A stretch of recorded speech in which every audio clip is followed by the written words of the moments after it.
My name is Chloe, and at 34 years old, I never expected my own wedding anniversary to become the stage for my public execution. On our 8th anniversary, my husband stood up in a luxury downtown restaurant, clinked his expensive champagne glass, and looked me dead in the eye. Instead of a loving toast, he pointed to his 23-year-old assistant and announced he was divorcing me. He called me boring barren and demanded I pack my cheap bags and get out of his $2.5 million penthouse by morning. He forgot one very important detail. He was not the owner of that penthouse. I was. Before I continue this story, let me know where you are watching from in the comments below. Hit like and subscribe if you have ever had to remind an arrogant man exactly who holds the power. The crystal chandelier cast a warm golden glow over the private dining room at one of Atlanta's most exclusive steakhouses. I was sitting at a long mahogany table, surrounded by 50 of our closest friends, family members, and colleagues. I wore a simple black wrap dress with modest pearl earrings. I was quiet and content, sipping my sparkling water. Next to me stood Derek, my husband of 8 years. He was 36 years old, a regional manager for a massive medical supply corporation, and a man who spent his evenings listening to podcasts that told him he was an alpha male. He wore a navy blue custom-tailored suit that he put on a credit card he could barely afford. He always needed to be the absolute center of attention in every single room he entered. I was the opposite. I preferred the background. Derek tapped his silver fork against his crystal champagne flute. The gentle ringing sound brought the entire room to a hushed silence. Everyone turned their attention to the head of the table, expecting a romantic speech about our 8 years of marriage. I looked up at him, waiting for the standard words of appreciation and love that usually accompanied these lavish events. Instead, Derek looked completely past me, his eyes locked onto the far end of the long dining table where his new administrative assistant Brianna was sitting. Brianna was 23 years old, wearing a skin-tight cherry red dress that left absolutely nothing to the imagination. She was smiling brightly, holding her drink up in his direction. Derek cleared his throat and projected his voice so every single person in the room could hear him perfectly. He said, 8 years is a very long time. It is a long time to pretend you are happy. It is a long time to drag a dead weight around. I felt a sudden coldness wash over my entire body. The room remained completely dead silent. Nobody moved, nobody breathed. We all just stared at him. Derek pointed directly at me and sneered. He said, I am done pretending, Chloe. I am a high-value man and I deserve a woman who actually looks the part. A woman who is vibrant and young and fertile, not someone who is stale, boring, and completely barren. I want a divorce right now. Loud gasps echoed around the dining room. Several of my friends covered their mouths in pure shock. I sat frozen in my chair. My heart pounded violently against my ribs, but my face remained completely emotionless. I refused to shed a single tear in front of these people. But Derek was not finished with his performance. He turned his attention back to Brianna and gave her a sickeningly sweet smile. He said, Brianna has shown me what a real woman is supposed to be. She respects me and treats me like the king I am. So, Chloe, I want you to go back to our penthouse tonight, pack whatever cheap thrift store clothes you brought into my life, and get out. You have until 8 o'clock tomorrow morning to hand over the keys and vacate my property. I want you gone before I wake up. Before I could even process the sheer cruelty of his words, a loud sound broke the heavy silence. Someone was actually clapping. It was Mama Shirley. My 60-year-old mother-in-law stood up from her seat at the center of the table, clapping her hands together like she was catching the Holy Ghost at Sunday service. She wore a massive purple church hat and an oversized floral dress that took up entirely too much space. She looked up at the ceiling and yelled, "Praise God, my son finally woke up and saw the light." She walked over and wrapped her heavy arms around Derek, patting his back aggressively. She looked down at me with a face full of pure disgust and unhidden hatred. She said, I told you on your very first wedding day that you were making a huge mistake, Derek. Our family needs a young woman who can actually give me beautiful grandbabies. We need a woman who understands how to properly treat a successful provider. Not some stuck-up bookworm who thinks she is better than everyone else just because she works in a corporate office all day. Mama Shirley was just as delusional as her son. She constantly bragged to her church congregation about her successful boy, the executive. She conveniently ignored the fact that I was the one secretly transferring thousands of dollars into her checking account every single month just so she could afford her expensive prescription medications and keep up appearances with her wealthy church friends. I funded her entire lifestyle while she prayed for my downfall. Right on cue, Keisha chimed in from across the room. Keisha is my 38-year-old sister-in-law, and she has always been bitterly jealous of anyone who did not spend their weekends gossiping at the local beauty salon. She pointed her long acrylic nails at me and laughed loudly so everyone could hear her mocking tone. She said finally, "Our prestigious family is free from this cheap little church mouse. Look at her sitting there looking pathetic. It is your anniversary dinner, and you did not even bother to get your hair done professionally by a real stylist. You probably bought that basic dress off a clearance rack at some discount department store. You bring absolutely no value to my brother's image." Keisha was the loudest person in any room, but her bank account was the quietest. I knew for a fact that she was 3 months behind on her own mortgage because my financial company handled the underwriting for her loan. Yet here she was, standing in a high-end restaurant wearing a sequined dress she probably intended to return the next morning, loudly criticizing my conservative choices. Keisha walked over to where Brianna was sitting and pulled the younger girl into a dramatic tight hug. She said, "This is the exact kind of vibrant energy my brother truly needs in his life. Brianna knows how to carry herself like a lady of status. You, Chloe, have been dragging my brother down since the absolute first day he met you. We all know the real truth anyway. We all know you only married him because you desperately wanted a piece of his massive success. You are nothing but a lazy gold digger disguised as a good, quiet girl." The irony of Keisha calling me a gold digger was almost too sweet to bear. I sat there listening to the sheer delusion pouring out of their mouths. For 8 long years, I had listened to this family tear me down at every single holiday gathering and Sunday dinner. They consistently mistook my quiet, introverted nature for weakness.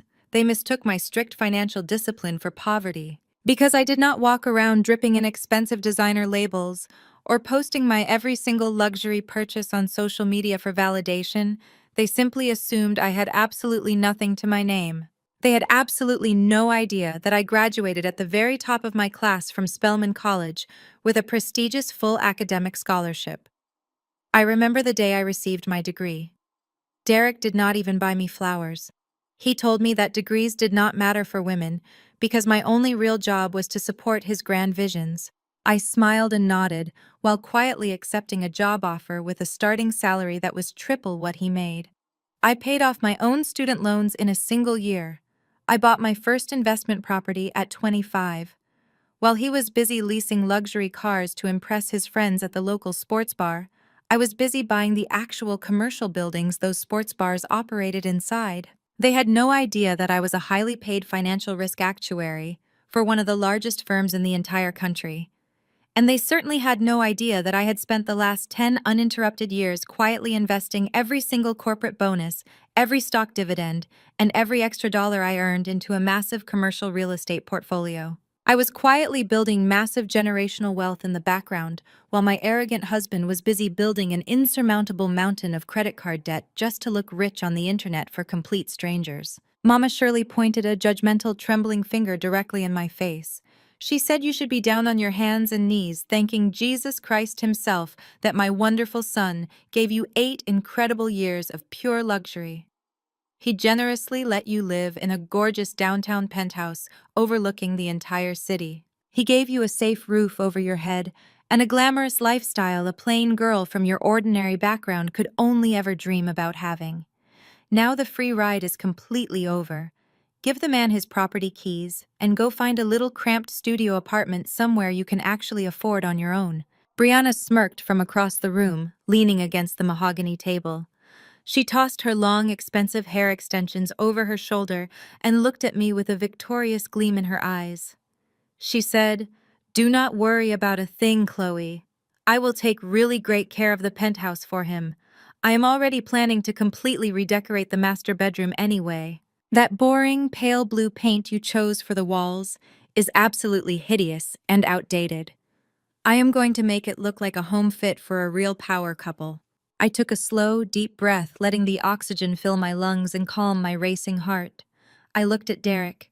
He stood there puffing out his chest, looking incredibly proud of himself and his terrible behavior. He really thought he had just orchestrated the ultimate public humiliation. He really thought he was throwing me out onto the cold street with absolutely nothing to my name. He really thought he held all the power and control in this relationship dynamic. I slowly reached into my black leather designer handbag that Keisha thought was so cheap. I bypassed my wallet and pulled out a small silver key ring that held the heavy access fob for the private penthouse elevator. The metal keys jingled softly in my steady hand. I stood up slowly from my chair, taking my time. I smoothed out the skirt of my modest black wrap dress. I made sure my posture was perfectly straight and my shoulders were pulled back. I did not raise my voice a single decibel. I did not scream or cry or throw my glass of sparkling water in his face. I simply maintained intense, unwavering, steady eye contact with my soon-to-be ex-husband. The entire room watched me in stunned silence, waiting to see if I would finally break down and beg for his mercy. They wanted me to cry. They wanted me to show weakness so they could feed off my pain. Instead, I offered them a calm, chilling smile. I was ready to deliver the exact words that would permanently destroy his entire fake alpha male reality and leave him completely speechless. I pushed my chair back and stood up. The scraping sound of the wooden legs against the marble floor echoed loudly.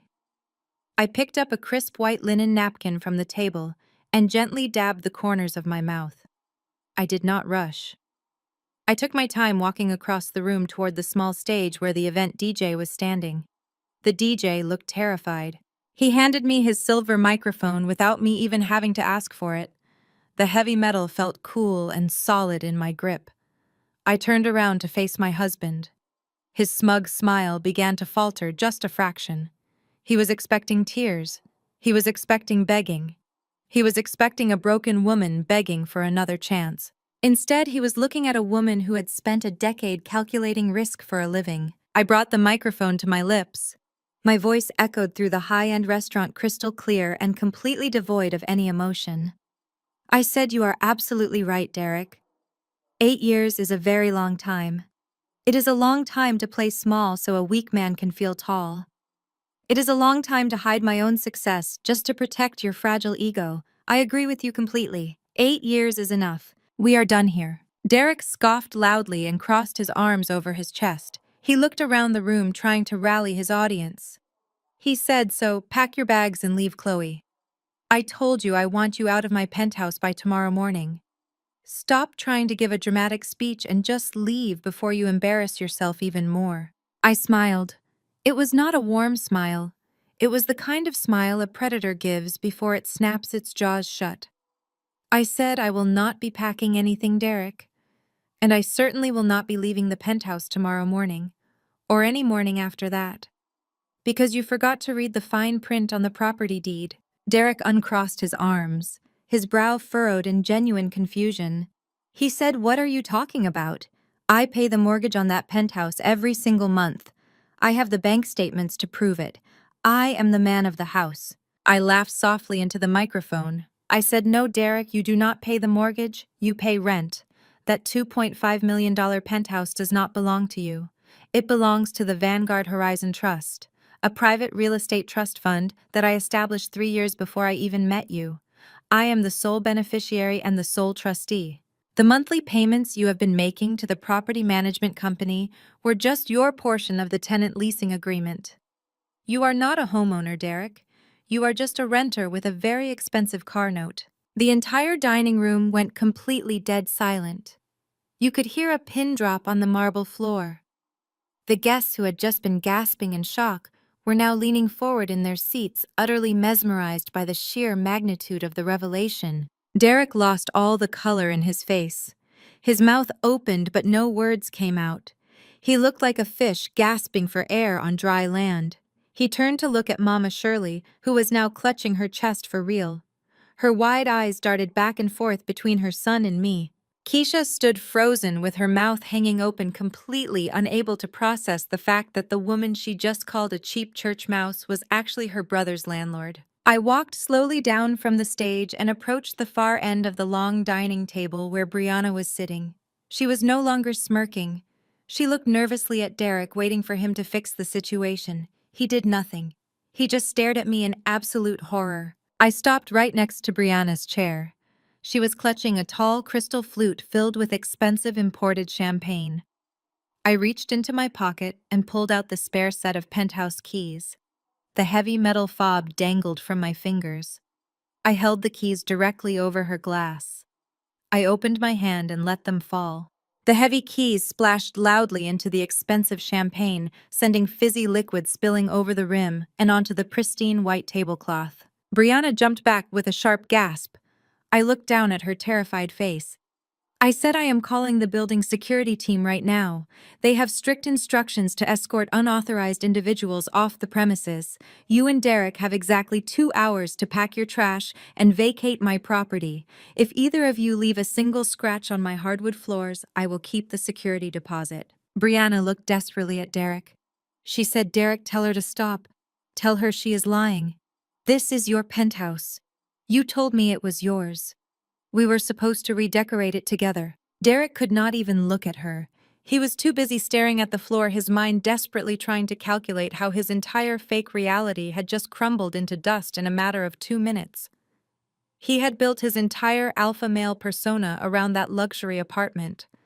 It was the background for all his social media posts. It was the proof of his ultimate success.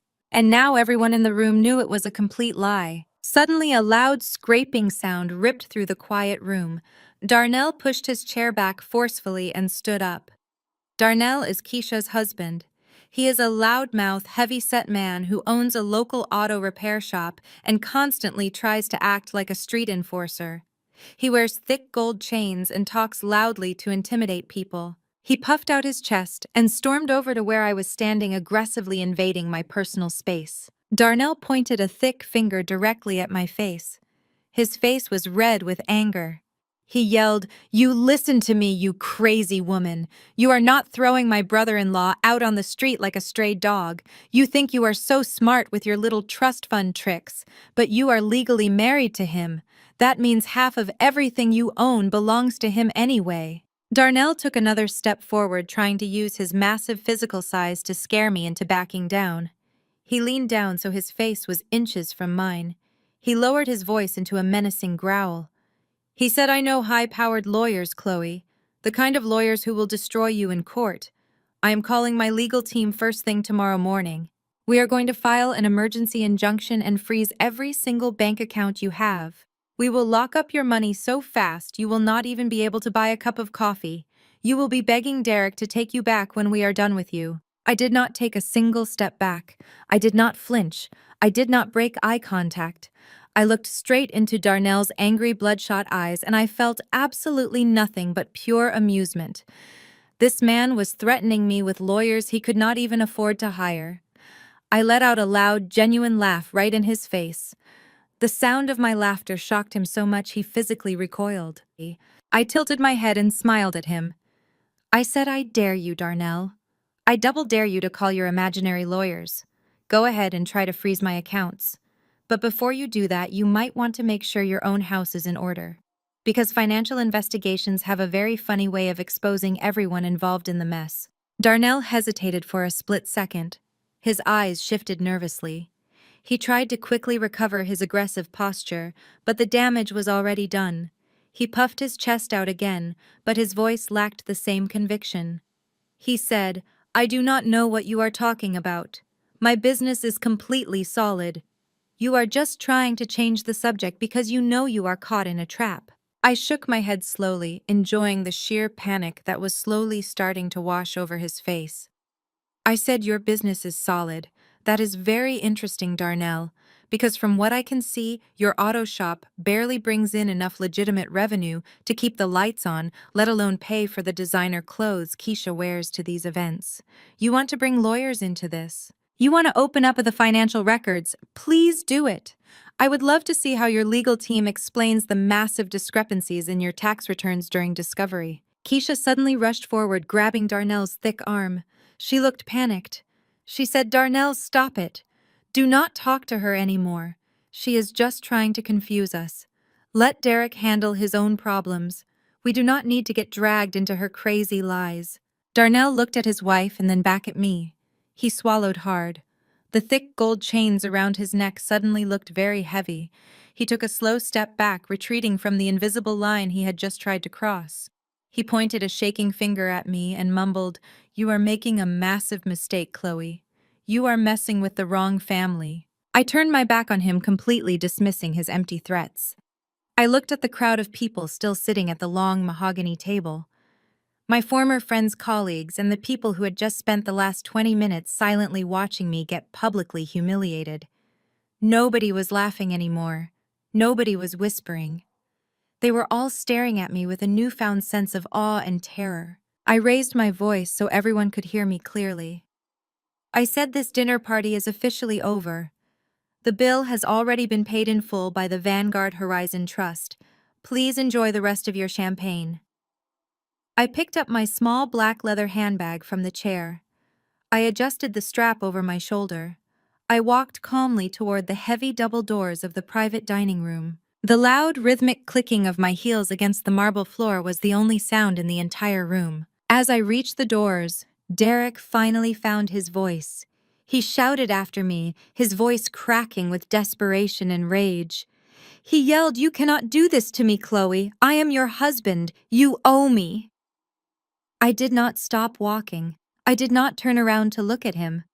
I simply pushed the heavy wooden doors open and stepped out into the quiet, elegantly lit hallway of the steakhouse. I pulled my phone out of my handbag and dialed the direct number for the head of security at my penthouse building. The security chief answered on the second ring. I kept my voice perfectly level and professional. I said, "Marcus, this is Chloe. Please revoke all access privileges for Derek immediately. He will be arriving shortly to collect his personal belongings.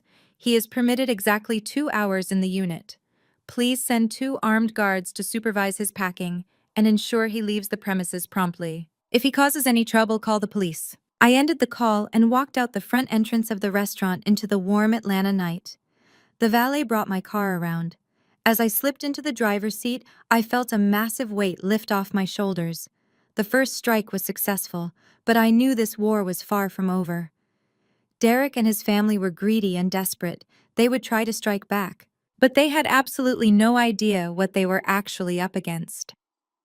I drove away, leaving my old life completely behind in the rearview mirror, ready for whatever they planned to throw at me next. The morning sun hit the floor-to-ceiling windows of the downtown Ritz-Carlton suite, but the luxury room felt incredibly suffocating.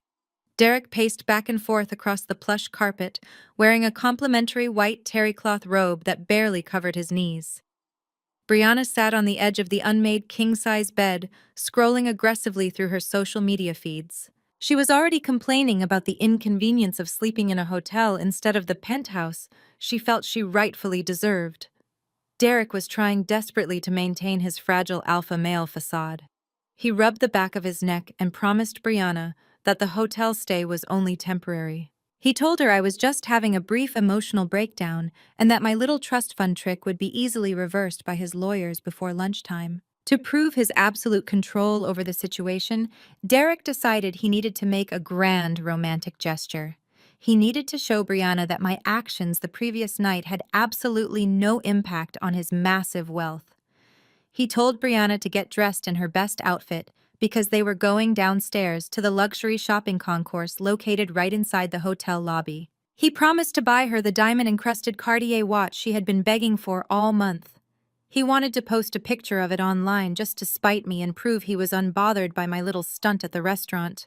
Brianna instantly cheered up. She threw on her designer sunglasses and linked her arm through his as they took the private elevator down to the lobby. Derek walked into the brightly lit Cartier boutique with his chest puffed out, acting like he owned the entire building. He pointed at a stunning $15,000 rose gold timepiece sitting under the glass display case. He did not even bother asking to see the price tag. He just slammed his heavy metal black American Express card onto the polished glass counter and told the sales associate to wrap it up quickly because he was a very busy executive with important meetings to attend. The smartly dressed sales associate smiled politely and took the heavy card. He swiped it through the sleek payment terminal. The machine beeped once and flashed a bright red error message. The associate frowned slightly and tried inserting the chip. Another sharp beep and another red screen. The associate looked up with a strained apologetic smile and quietly informed Derek that the card had been declined. Derek scoffed loudly, waving his hand dismissively. He told the associate the machine was obviously broken because that card had no preset spending limit and his bank account was loaded. He reached into his leather wallet and pulled out a platinum credit card, slapping it down next to the first one. He told the associate to just use that one instead and to hurry up because Brianna was getting impatient. The associate swiped the platinum card. Declined. A thick knot of anxiety started to form in Derek's stomach, but his massive ego refused to let him back down in front of his new younger woman. He pulled out a gold rewards card. Declined. He pulled out a standard airline miles card. Declined. Every single piece of plastic he handed over was instantly rejected by the machine. Brianna took a step away from him, her face turning a deep shade of crimson as the other wealthy customers in the boutique started to turn around and stare at the commotion. She whispered fiercely, asking him why his cards were bouncing like a broke college student. Derek snapped at her, telling her to shut up and wait outside. He snatched his useless plastic cards off the glass counter and stormed out of the boutique, leaving Brianna trailing behind him in absolute humiliation. Derek marched out the heavy glass doors of the hotel and stood on the busy sidewalk, completely ignoring the valet attendants. He pulled out his brand new smartphone and immediately dialed the elite customer service number listed on the back of his black card. When the automated system answered, he repeatedly yelled the word representative into the receiver until a human being finally picked up the line. A calm professional voice greeted him, thanking him for calling Elite Services. Derek did not even let the man finish his sentence. He launched into a vicious tirade, screaming at the top of his lungs about how he was a six-figure regional manager and a highly valued client. He demanded to know why his accounts were suddenly frozen and threatened to sue the entire bank for public humiliation and emotional distress. The customer service representative remained perfectly calm. He asked for Derek's social security number and pulled up the account profile. There was a brief silence on the line as the representative read through the file. When he finally spoke, his voice lacked any of the deferential respect Derek was so used to hearing. The representative clearly stated, "Sir, I am looking at the portfolio right now, and it appears you are not the primary account holder on any of these credit lines. You are simply listed as an authorized user on a corporate expense account owned by Vanguard Horizon Trust. The primary trustee contacted us last night at exactly 9 o'clock and permanently revoked your authorized user status. All of the cards in your physical possession have been deactivated and reported as destroyed." Derek felt all the blood rush out of his head. He gripped the phone tighter, his knuckles turning completely white. He yelled into the phone, demanding they reinstate his access immediately. He claimed he was legally married to the trustee and therefore had full rights to the corporate funds. The representative calmly corrected him, explaining that the corporate accounts were completely insulated from his personal marital assets. The representative then delivered the most devastating blow of all. He informed Derek that they had run a soft credit check on his personal social security number to see if he qualified to open his own individual credit line. The banker explained that Derek's personal debt-to-income ratio was absolutely disastrous. The representative stated that without the corporate guarantor backing his profile, Derek's actual personal credit score was sitting in the low 500s. He had an enormous amount of unsecured personal loans, unpaid medical bills he had hidden from me, and a history of late payments on the few minor accounts he actually owned in his own name. The bank would not even approve him for a basic $500 limit secured card, let alone a replacement black card. Derek started to panic. He realized the life insurance policies, the premium health insurance, and the massive investment portfolios he always bragged about were all locked tightly inside my trust. He had absolutely zero access to the financial empire he claimed to rule. He was completely stripped of his financial armor. He yelled at the representative, asking how he was supposed to pay for his hotel room and his luxury car note. The representative paused and cleared his throat. He said, "Sir, speaking of your vehicle note, we actually received an electronic notice from the primary account holder regarding the auto loan for the Porsche Macan.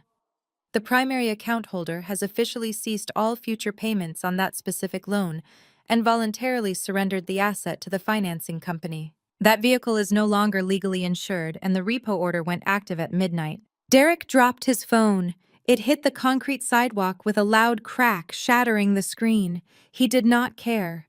He spun around wildly, looking past the valet stand and scanning the busy hotel parking lot.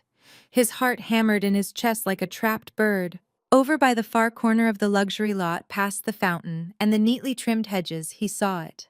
A massive heavy-duty tow truck with flashing yellow lights was backing up rapidly toward his pristine white Porsche Macan. The tow truck driver was already out of the cab, efficiently sliding the heavy metal lifting forks under the front tires of the expensive German SUV. Derek let out a loud, desperate scream and broke into a full sprint across the hotel driveway.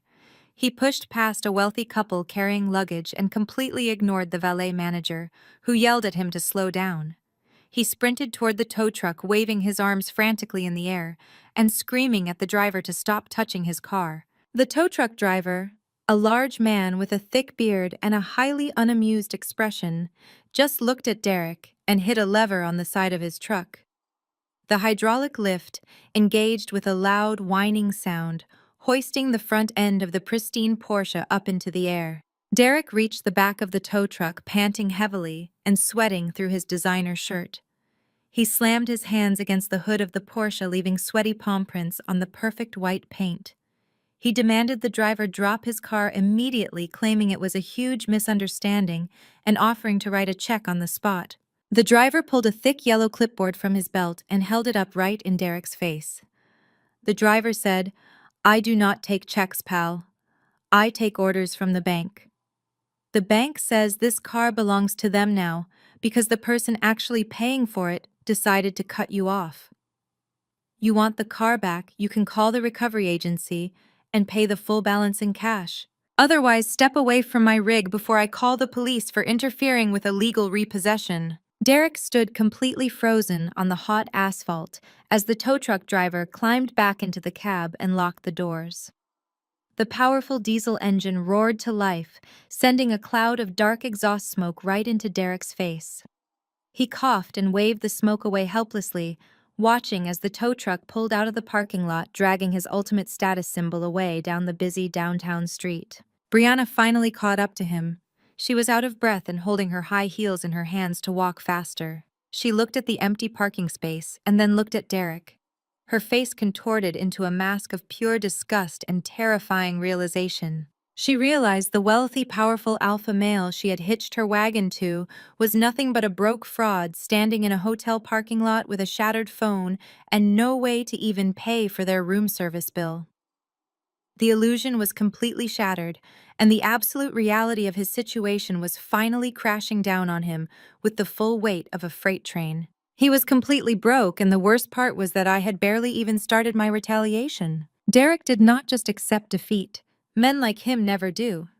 His immediate instinct was to find a way to punish me for exposing his failures. If he could not control my money, he was determined to completely destroy my source of income. He stood in that sweltering hotel parking lot and pulled a cheap burner phone from his gym bag, since his primary device was shattered on the pavement. He dialed his mother and sister. He told them I had lost my mind and hijacked his accounts through some illegal corporate loophole.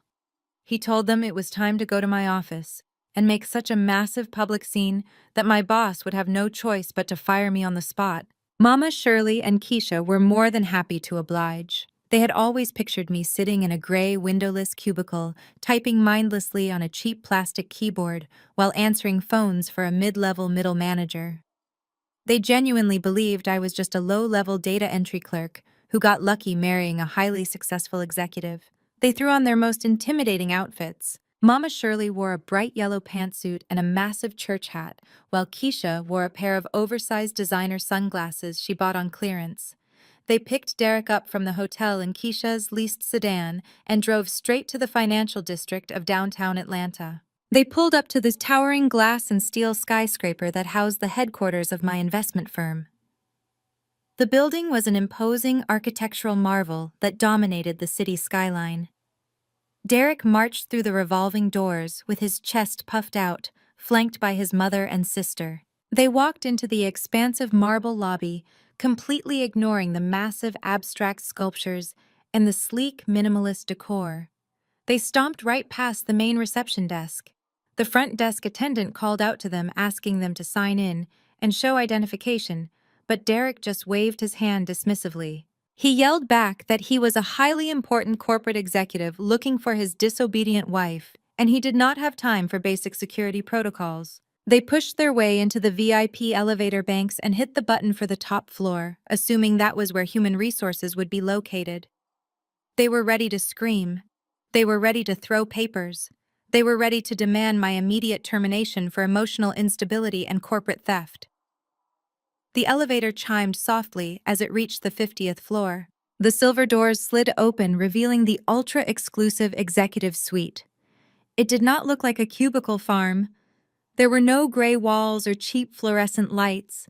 The entire floor was covered in rich mahogany paneling, imported Italian marble floors, and floor-to-ceiling windows, offering a breathtaking panoramic view of the entire city. Derek hesitated for a fraction of a second, his confidence slightly shaken by the sheer opulence of the environment.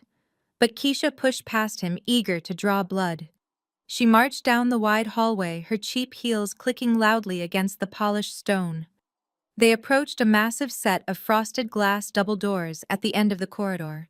Muffled voices were coming from inside. Derek grabbed the heavy chrome handles and violently shoved the doors open, intending to completely disrupt whatever insignificant team meeting I was attending. The heavy glass doors crashed against the wall with a thunderous boom. Derek, Mama Shirley, and Keisha stormed into the room, ready to unleash pure hell. But the screaming died in their throats before a single word could be spoken. They froze, completely paralyzed by the scene unfolding in front of them. They had not interrupted a low-level staff meeting. They had just barged into the main executive boardroom. The room was massive, featuring a custom-built 30-foot walnut conference table surrounded by plush leather chairs. Sitting at that table were 12 of the most powerful, wealthy, and influential commercial real estate developers and venture capitalists in the entire state. They were older, distinguished men and women wearing custom-tailored suits, holding expensive pens, and reviewing thick financial prospectuses. At the front of the room, a massive digital display screen was showcasing a complex merger and acquisition strategy for a new $300 million commercial development project. And sitting at the absolute head of that massive walnut table, in a tailored charcoal gray designer suit, projecting an aura of absolute undeniable authority, was me. I was not taking notes. I was not fetching coffee. I was the one leading the presentation. I was the one holding the laser pointer. I was the one everyone in that room of billionaires was listening to with rapt attention. Derek stared at me, his jaw practically unhinged. His eyes darted wildly around the room, taking in the expensive suits, the serious faces of the board members, and the sheer scale of the financial numbers projected on the screen behind me. He looked at the heavy gold nameplate resting on the table directly in front of my seat. It did not say Data Entry Clerk. It read Chloe Vanguard, Chloe, Founder and Chief Executive Officer. Keisha slowly took off her oversized sunglasses. Her mouth was hanging wide open. The arrogant smirk she had been wearing just moments before completely melted away, replaced by a look of sheer, unadulterated terror. She looked at the opulent room and then looked back at me, her brain completely failing to process the reality that the woman she constantly mocked for wearing thrift store dresses was actually a corporate titan. Before any of them could even think of a word to say, the heavy footsteps of the elite building security team echoed down the hallway. 3 large, muscular men in sharp black suits rushed into the boardroom, their hands resting firmly on the communication radios clipped to their belts. The head of security, a massive former military officer named Marcus, immediately stepped in front of Derek, physically blocking him from taking another step toward my table. Marcus did not even look at Derek. He looked directly at me and bowed his head slightly in a gesture of profound respect. He said in a deep, booming voice, "I apologize for the intrusion, Madam Chairwoman. These individuals bypassed the lobby security checkpoint. Shall we have them forcibly removed from the premises and press trespassing charges?" The words Madam Chairwoman echoed through the silent boardroom, hitting Derek, Mama Shirley, and Keisha like a physical blow. The realization finally crashed down on them. I was not just an employee. I owned the entire firm. I was the boss. I was the one signing the checks for everyone in this towering glass skyscraper. Mama Shirley is a master manipulator and a survivalist at heart. The moment she realized I was actually sitting on a mountain of legitimate corporate wealth, her entire demeanor shifted in the blink of an eye. The hatred and disgust vanished from her face completely. She suddenly clutched her chest with both hands and let out a loud, dramatic gasp. She swayed on her feet, acting as though the sheer shock of the situation was sending her into a severe medical crisis. She dramatically leaned her heavy weight against Keisha, who struggled to hold her up. Mama Shirley looked at me with wide, tear-filled eyes, completely ignoring the 12 powerful executives sitting at the table. She cried out in a high-pitched, trembling voice, "Oh my goodness, Chloe. My sweet, beautiful daughter-in-law. Please tell these scary men not to hurt us. We are your family. We just came here to check on you because we were so incredibly worried about your well-being after that terrible little argument last night." I simply stared at her, my face a completely blank mask. The board members watched the spectacle with expressions of mild amusement and deep confusion. Mama Shirley took a shaky step forward, pushing past Marcus, the security guard. She reached her hands out toward me, as if she wanted to pull me into a warm, maternal embrace. She wailed loudly, saying, "Chloe, you have built such a beautiful, amazing company here. The Lord has truly blessed you with incredible financial wisdom. And because the Lord commands us to share our blessings with our family, we know you will do the right thing. Derek is your legally wedded husband. He is entitled to half of everything in this room. We are blood, Chloe. You cannot just leave your own family out in the cold. We need to sit down right now and discuss how we are going to manage these assets together as a unified family." She actually thought she could just walk into my corporate headquarters, fake a panic attack, and guilt-trip me into handing over half of my multi-million-dollar investment firm. She thought the word family was a magical key that could unlock my bank accounts. She thought I was still the quiet, obedient girl who would just nod and smile to keep the peace. I set my laser pointer down on the walnut table. The small click sounded like a gunshot in the quiet room. I looked at the board members and offered them a calm, reassuring smile. I said, "Gentlemen, please excuse this minor interruption. It seems a few confused tourists have wandered onto the wrong floor. We will resume our acquisition vote in exactly 5 minutes." I stood up from my leather chair and walked slowly around the massive table toward where my husband, his mother, and his sister were standing. My high heels clicked sharply against the marble floor. I stopped just a few feet away from Mama Shirley. Her fake tears instantly dried up as she looked into my cold, unyielding eyes. I kept my voice low, but the absolute authority in my tone made it carry across the entire room. I said, "Mama Shirley, you and I do not share a single drop of blood. You have spent the last 8 years treating me like absolute garbage. You sat at my anniversary dinner last night and cheered while your son tried to throw me out on the street.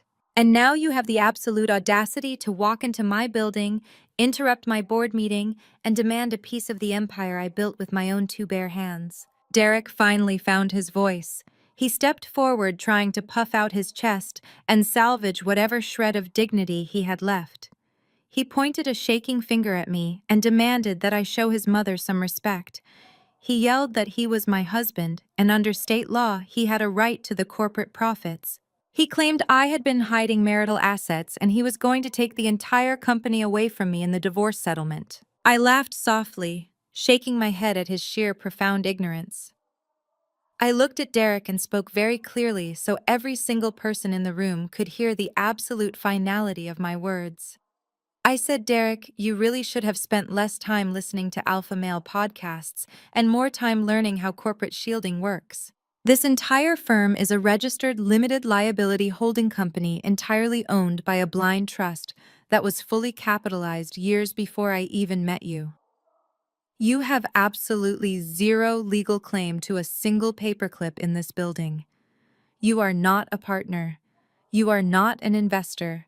You are just a broke, unemployed man standing in my boardroom wearing a suit you can no longer afford." Oh. I turned my attention to the head of security. I said, "Marcus." The massive security chief stepped forward instantly. "Yes, Madam Chairwoman." I looked at Derek, Mama Shirley, and Keisha. Their faces were pale, their eyes wide with absolute panic. They had come to destroy my life, and instead, they had just walked willingly into the slaughterhouse. I pointed toward the heavy glass doors. I said, escort these three individuals out of the building. If they resist, or if they ever set foot on this property again, I want you to have them arrested for criminal trespassing and corporate espionage. They are no longer welcome here. Marcus nodded sharply. He and his team moved in immediately, grabbing Derek by the arms and firmly directing Mama Shirley and Keisha toward the exit. But I was not quite finished with them yet. I had one more massive bomb to drop before they got on that elevator. And this one was aimed directly at my arrogant sister-in-law. Marcus had a firm grip on Derek's shoulder, and another guard was gently but firmly guiding Mama Shirley toward the polished steel elevator bank at the end of the hall. Keisha was walking quickly, trying to maintain whatever shred of dignity she thought she still possessed. She adjusted her oversized sunglasses, acting like she was leaving voluntarily. I called out to Marcus, telling him to halt. Marcus stopped instantly. His team halted. Derek tried to squirm, but the guard held him fast. Mama Shirley whimpered. Keisha turned around, glaring at me with a mixture of fear and deeply ingrained spite. "What do you want?" Keisha snapped, her voice trembling slightly. "You already humiliated my brother. You proved your little point. Just let us leave so we never have to look at your face again." I walked back to my seat at the head of the boardroom table. My leather briefcase was resting on the floor next to my chair. I reached inside and pulled out a thick manila folder. I walked back out into the hallway where the three of them were standing under the watchful eyes of my security team. "I am not trying to prove a point, Keisha," I said, my voice perfectly level.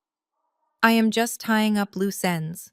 You see, when you run a financial institution, you learn to keep very meticulous records of every single transaction, especially the transactions involving people who claim to despise you but secretly rely on your charity to survive." I pulled a crisp white document from the folder. It was thick legal paper stamped with a blue notary seal at the bottom. I walked right up to Keisha. She instinctively took a step back, but the security guard behind her blocked her retreat. I raised the document and slapped it flat against her chest. She gasped and reflexively brought her hands up to grab the paper before it could fall to the marble floor. "Read it," I commanded. Keisha looked down at the document. Her eyes scanned the bold black text at the top of the page. She frowned, her brain struggling to comprehend the legal jargon. "What is this?" she asked, her voice dropping to a nervous whisper. "What kind of fake contract did you print out to scare me?" "It is not a fake contract, Keisha," I replied, crossing my arms over my chest. "It is a legally binding promissory note, signed, dated, and fully notarized by your loudmouth husband, Darnell. You know Darnell, right? The man who stood in a restaurant last night and threatened to call his expensive lawyers to freeze my bank accounts." Derek stopped struggling against his guard. He turned his head, looking at his sister in pure confusion. Mama Shirley stopped her fake crying and stared at the piece of paper in Keisha's trembling hands. "You love bragging about your big, beautiful house, Keisha?"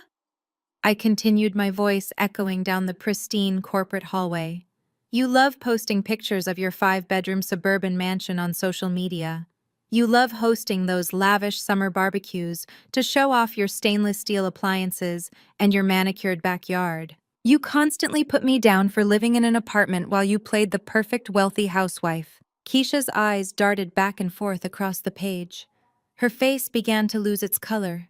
The aggressive, confident woman who had barged into my office just 5 minutes earlier was rapidly dissolving into a terrified shadow.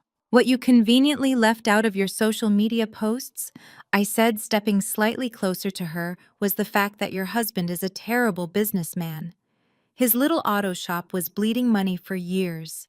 He took out multiple second mortgages on that beautiful 5-bedroom house to cover his massive gambling debts and terrible business investments. Exactly 14 months ago, the bank was ready to foreclose. They were going to kick you and your children out onto the street and auction off your perfect life to the highest bidder." "No," Keisha whispered, shaking her head rapidly. "No, that is a complete lie. Darnell had a highly profitable quarter. He told me the business was expanding. He told me he paid off the mortgage completely. He said we owned the house free and clear. He lied to you, Keisha, I stated bluntly, stripping away her protective delusion. He lied to your face. He was absolutely desperate. He knew Derek was completely broke and living entirely off my money. So Darnell came crawling to me. He met me in a cheap diner across town, crying like a child, begging me not to tell you the truth. He begged me for a personal loan to save your house from the foreclosure auction. Keisha let out a choked sob. Her eyes remained glued to the signature at the bottom of the page. It was Darnell's messy, undeniable handwriting. The blue notary stamp made it absolute, undeniable fact. Her perfect marriage, her perfect house, her perfect life. It was all a fragile illusion entirely funded by the woman she hated.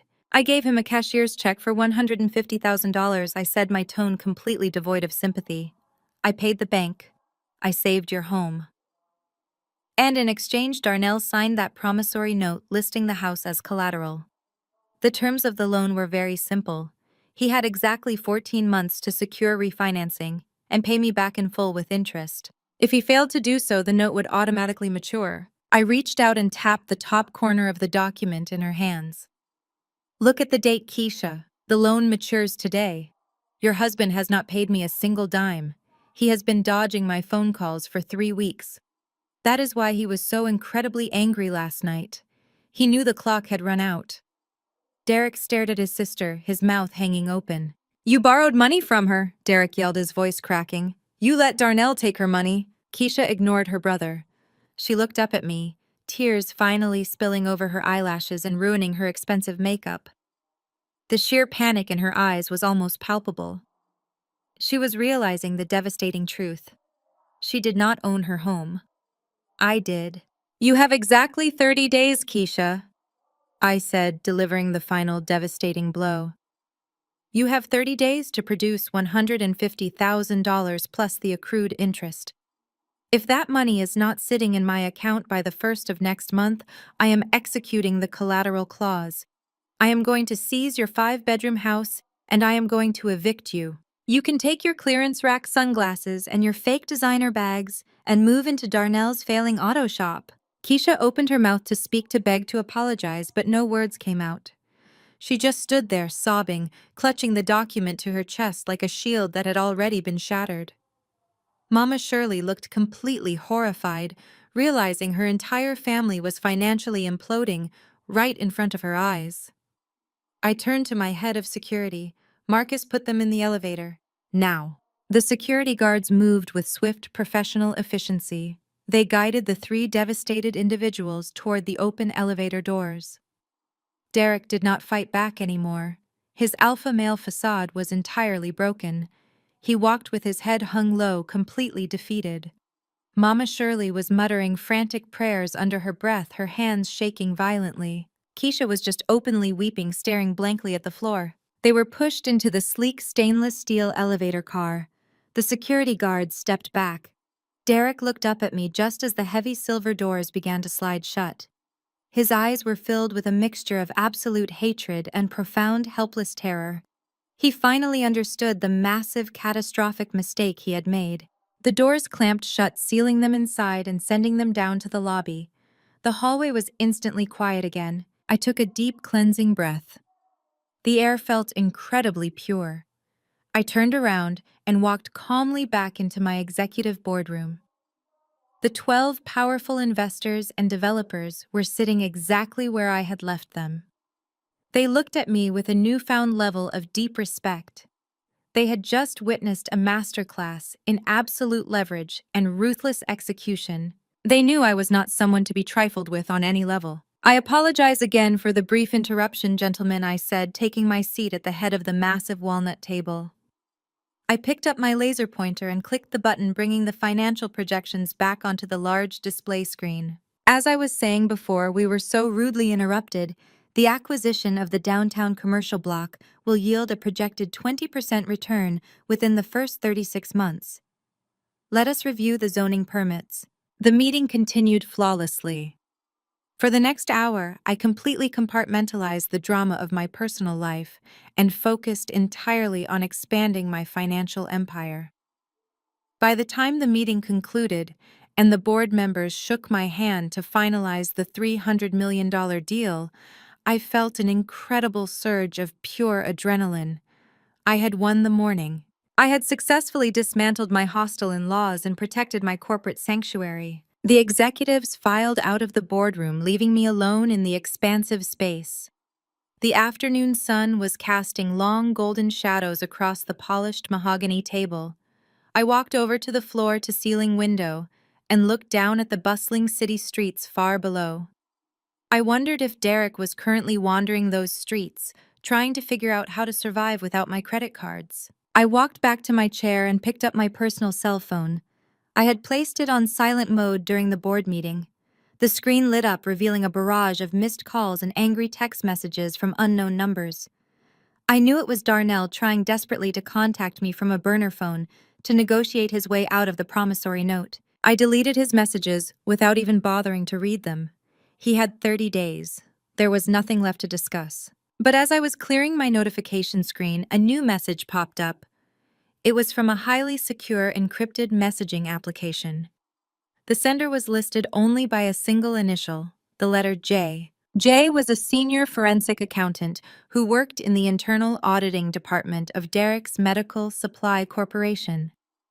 We had met several years ago at a regional finance conference and had maintained a quiet, mutually beneficial professional relationship ever since.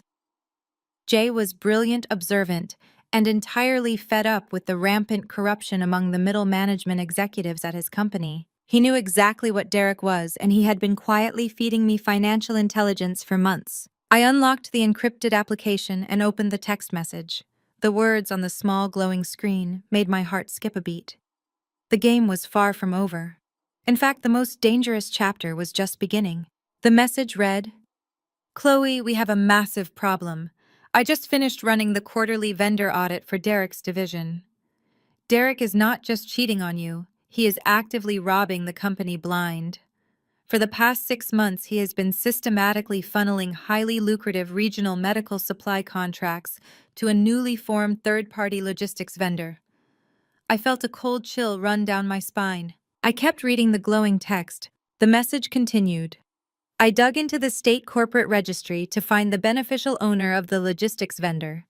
It is a Shell LLC. The registered agent and sole proprietor of the LLC is a woman named Brianna.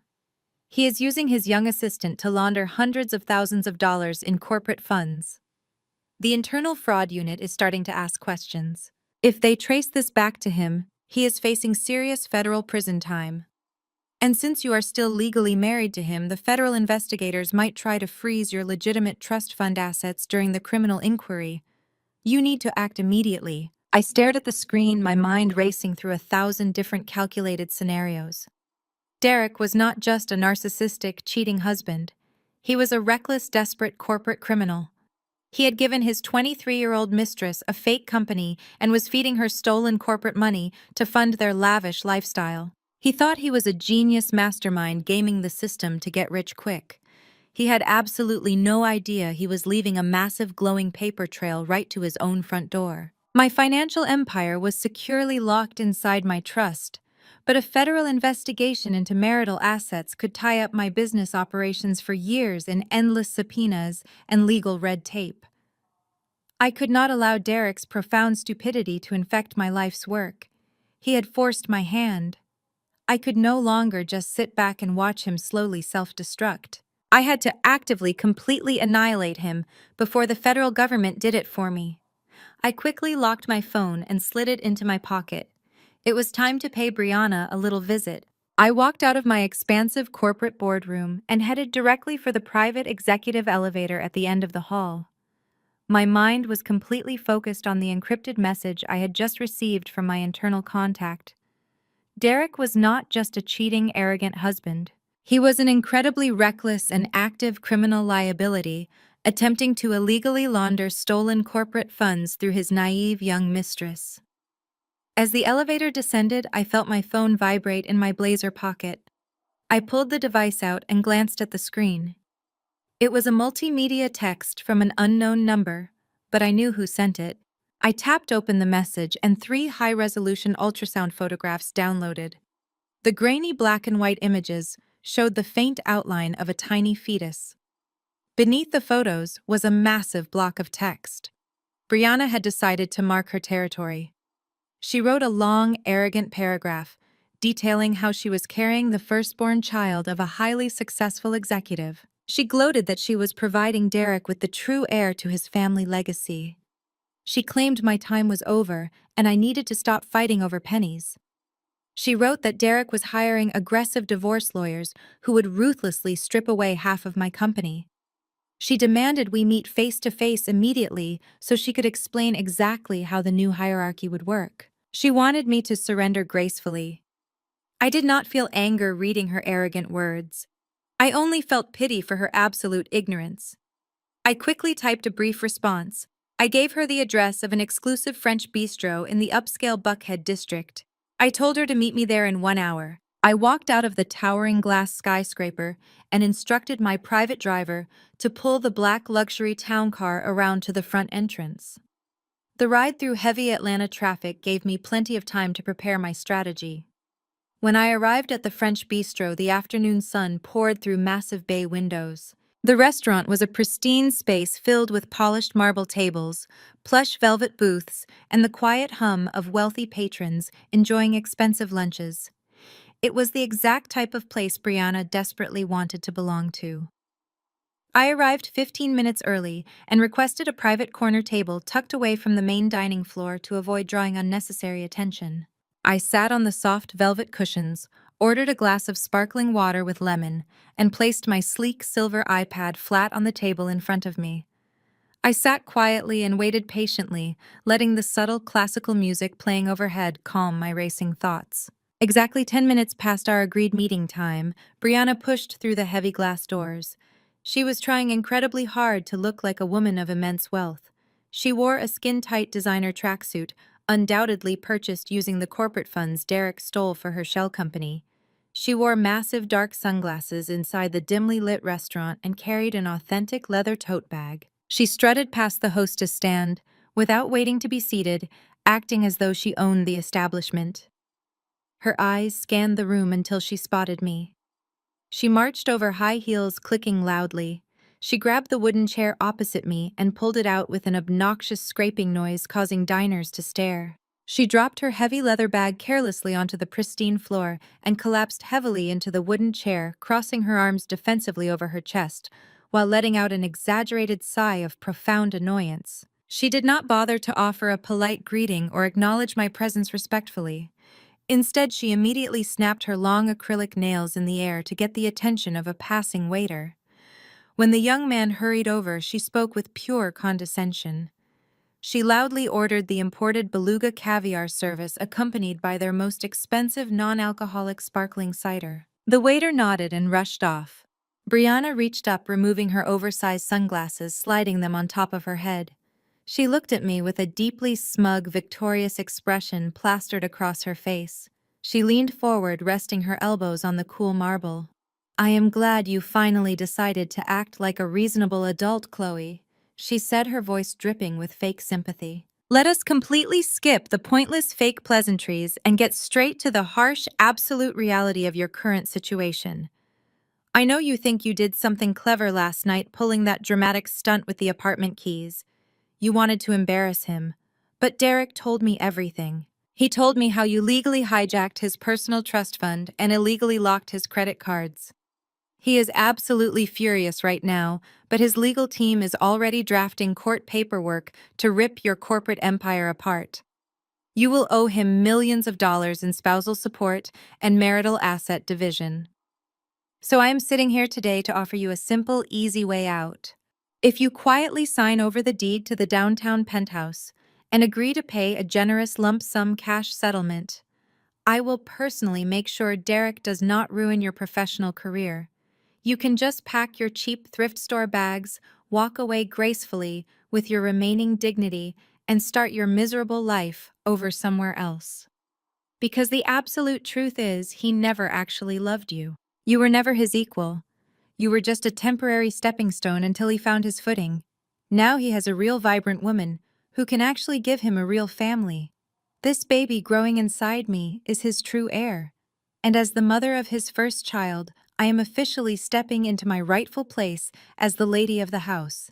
You are nothing but a bitter, barren ex-wife standing in my way, and I want you gone. The waiter suddenly reappeared carrying a silver tray.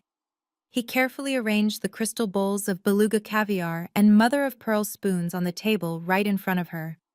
Brianna completely ignored the waiter, keeping her triumphant eyes locked entirely on my face. She fully expected me to instantly break down, crying, sobbing uncontrollably, and begging her for mercy. Instead, I reached out and took a slow, calm sip of my sparkling water. I set the glass down gently. Brianna, you really are an incredibly naive little girl, I said, my voice perfectly steady and cold. You genuinely think you hit the ultimate jackpot. You think you found a powerful, wealthy executive who will sweep you off your feet and buy you a massive mansion. But the brutal reality is that Derek does not have a secret trust fund. He does not have a high-powered legal team. He does not even have a job anymore because corporate fraud investigators are currently tearing his office apart, looking for the money he stole for your fake company. You hitched your wagon to a sinking ship. But that is not even the most pathetic part of your delusional fairy tale. I reached out and placed my hand firmly on my silver iPad.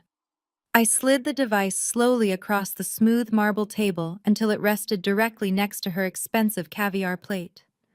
I tapped the dark screen once, waking it up. A high-definition security video file immediately began to play. You see, Brianna, when you own high-end commercial real estate, you make sure every single inch of the property is covered by state-of-the-art hidden security cameras. I explained softly. I actually own the luxury apartment complex where you currently live. And my private security team monitors those hallway feeds 24 hours a day. Brianna slowly looked down at the brightly glowing screen, and the warm color instantly and completely drained from her previously arrogant face. The hidden security video clearly and undeniably showed the brightly lit hallway directly outside her private front door. The flashing digital timestamp in the bottom corner of the frame was from exactly 3 weeks ago. It showed Brianna wearing a short silk robe, opening her door and passionately kissing a tall, muscular man with heavy dreadlocks. The surveillance video seamlessly cut to another incredibly damaging clip from exactly a week later, showing her quietly sneaking a completely different man wearing a sharp business suit into her apartment late at night. The footage cut a third time, showing her pulling a young package delivery driver inside her unit.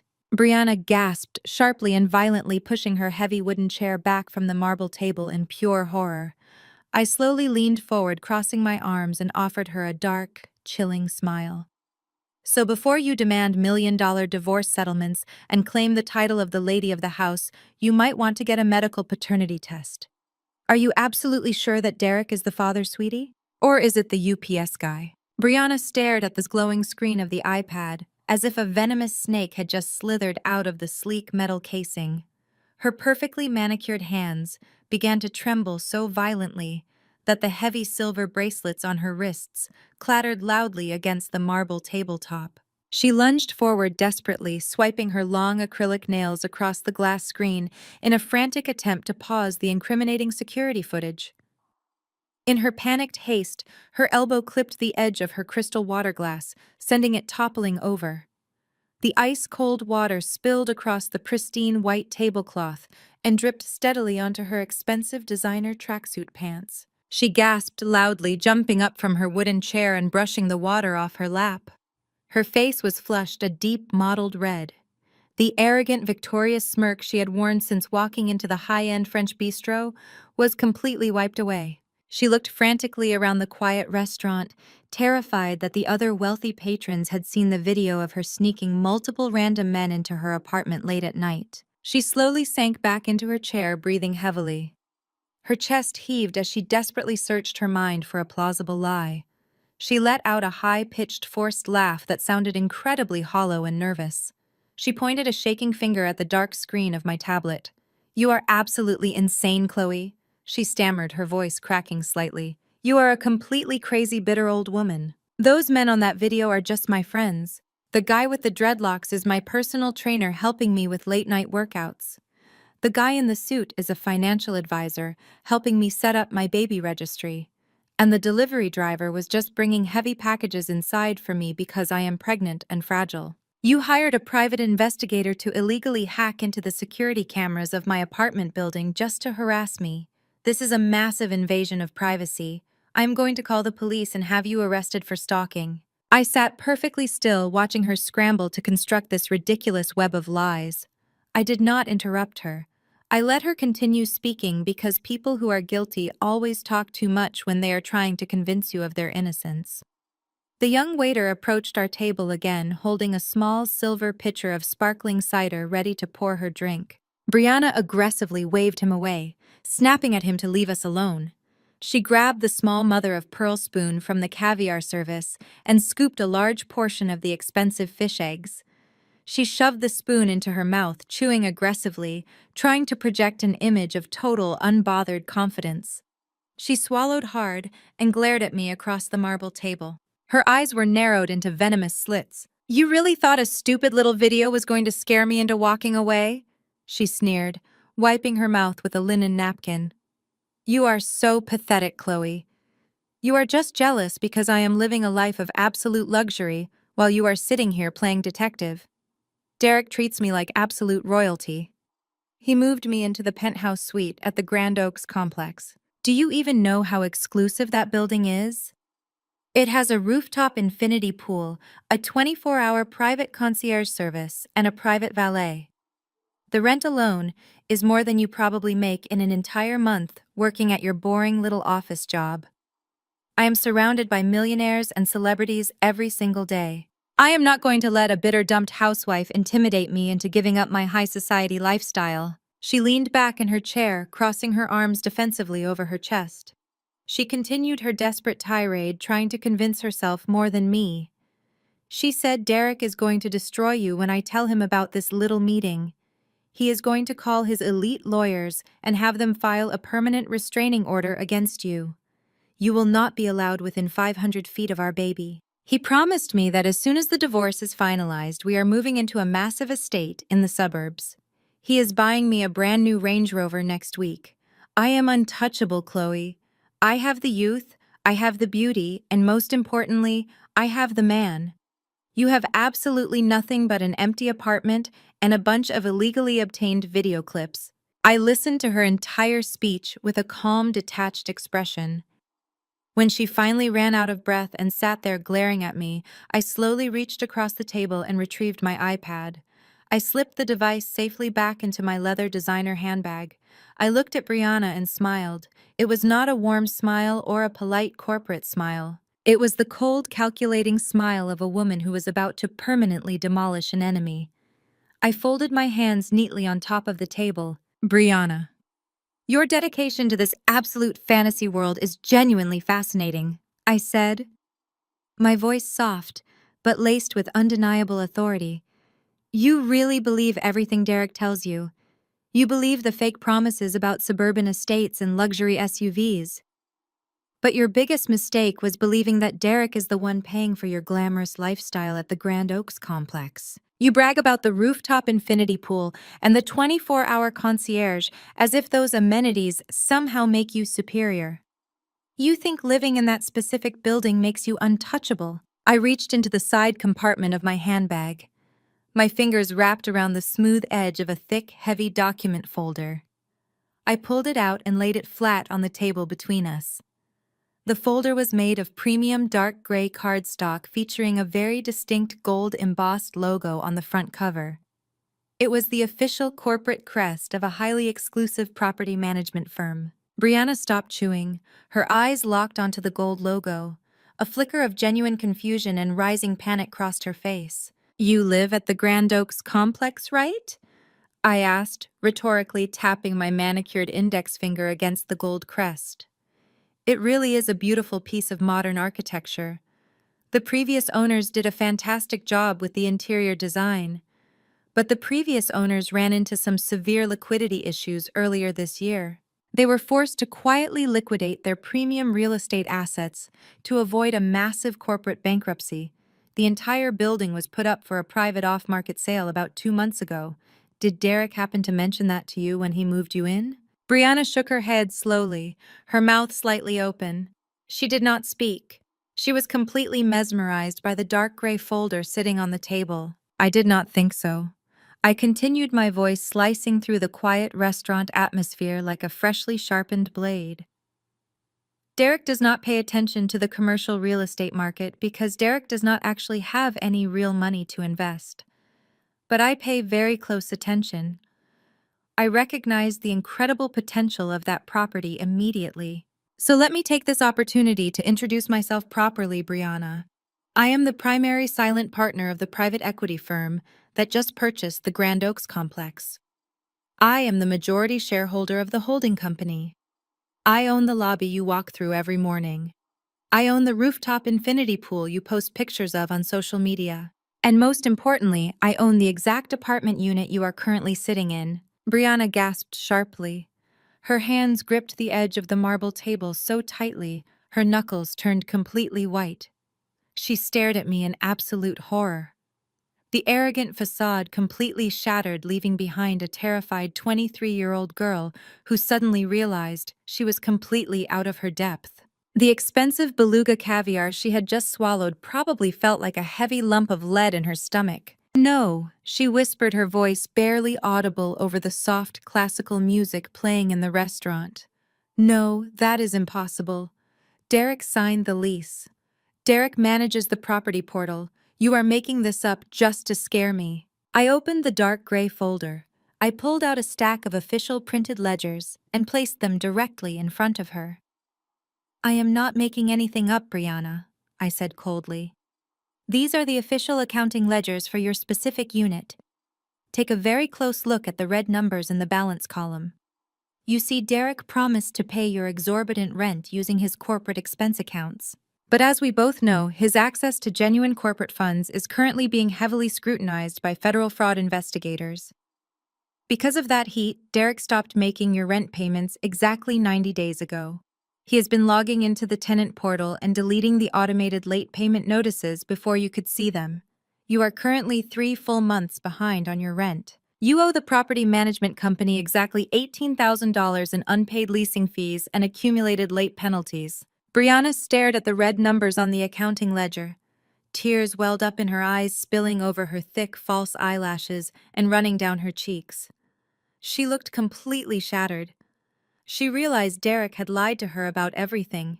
He was broke, he was under federal investigation, and he had left her completely exposed to the wrath of his incredibly powerful wife. I reached into the folder one last time. I pulled out a single sheet of bright yellow legal paper. The document was stamped with a red seal from the local county courthouse. I slid the yellow paper across the smooth marble table until it rested directly on top of her crystal caviar bowl. This is an official court-ordered 3-day pay or quit eviction notice, I stated, my voice echoing with finality. It has been signed by a judge and legally filed with the county sheriff's department. You have exactly 72 hours to produce the $18,000 in cash, or the armed sheriff deputies will arrive at your front door to physically remove you and all of your belongings from my property. Any property left inside the unit after the deadline will be confiscated and auctioned off to cover your outstanding debt. Brianna let out a loud, ugly sob. She covered her face with her hands, weeping openly in the middle of the expensive French bistro. Several diners turned around to stare at the commotion, but I did not care. I sat perfectly upright, watching her absolute destruction with cold satisfaction. I picked up my glass of sparkling water and took a refreshing sip. I looked down at the sobbing girl and delivered my final instruction. You wanted to claim the title of the lady of the house, Brianna. Well, now you can claim the street. I strongly suggest you ask the waiter for a box. Take your expensive caviar to go. Because as of right now, you are officially homeless. I left Brianna sitting alone at the marble table, weeping into her crystal bowl of caviar. I stepped out of the French bistro and climbed into my waiting town car. I had systematically dismantled Derek's financial illusion and completely neutralized his entitled mistress. But a desperate animal is always the most dangerous kind of animal. The black car descended the concrete ramp into the ultra-secure underground parking garage beneath my corporate headquarters. My driver pulled into my reserved executive parking space, right next to the private VIP elevator bank. He got out and opened my door. I thanked him and told him he could take his lunch break. The heavy tires of his car squealed softly against the polished concrete as he drove away, leaving me completely alone in the expansive underground structure. I adjusted my designer handbag on my shoulder and began walking toward the brightly lit elevator vestibule. The rhythmic clicking of my high heels echoed sharply off the thick concrete pillars. I reached into my pocket to grab my security key card. That is when the heavy metal door leading to the emergency stairwell violently banged open. A massive figure stepped out of the shadows, blocking my path. It was Darnell. Keisha's loudmouth husband was no longer wearing his expensive tailored clothes or flashy gold chains. He wore a stained mechanic shirt and dark, heavy boots. His face was covered in a thick layer of nervous sweat, and his eyes were completely bloodshot. He took 2 large, aggressive steps toward me, closing the distance between us in a matter of seconds.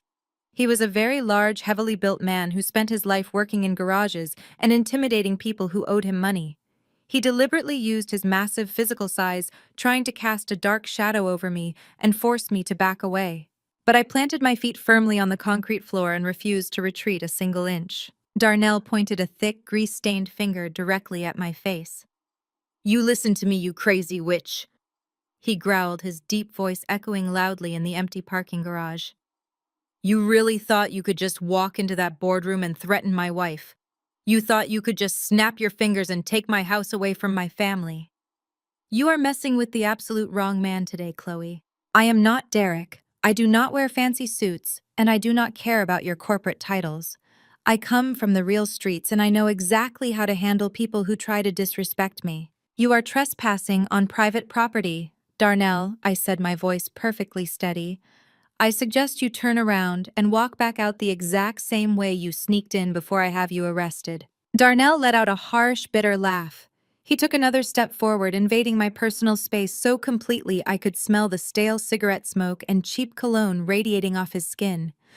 "I am not going anywhere until we fix this little problem," he threatened, leaning his heavy body forward. "You are going to pull out that ridiculous promissory note you forced me to sign, and you are going to rip it into 100 tiny pieces right in front of my face.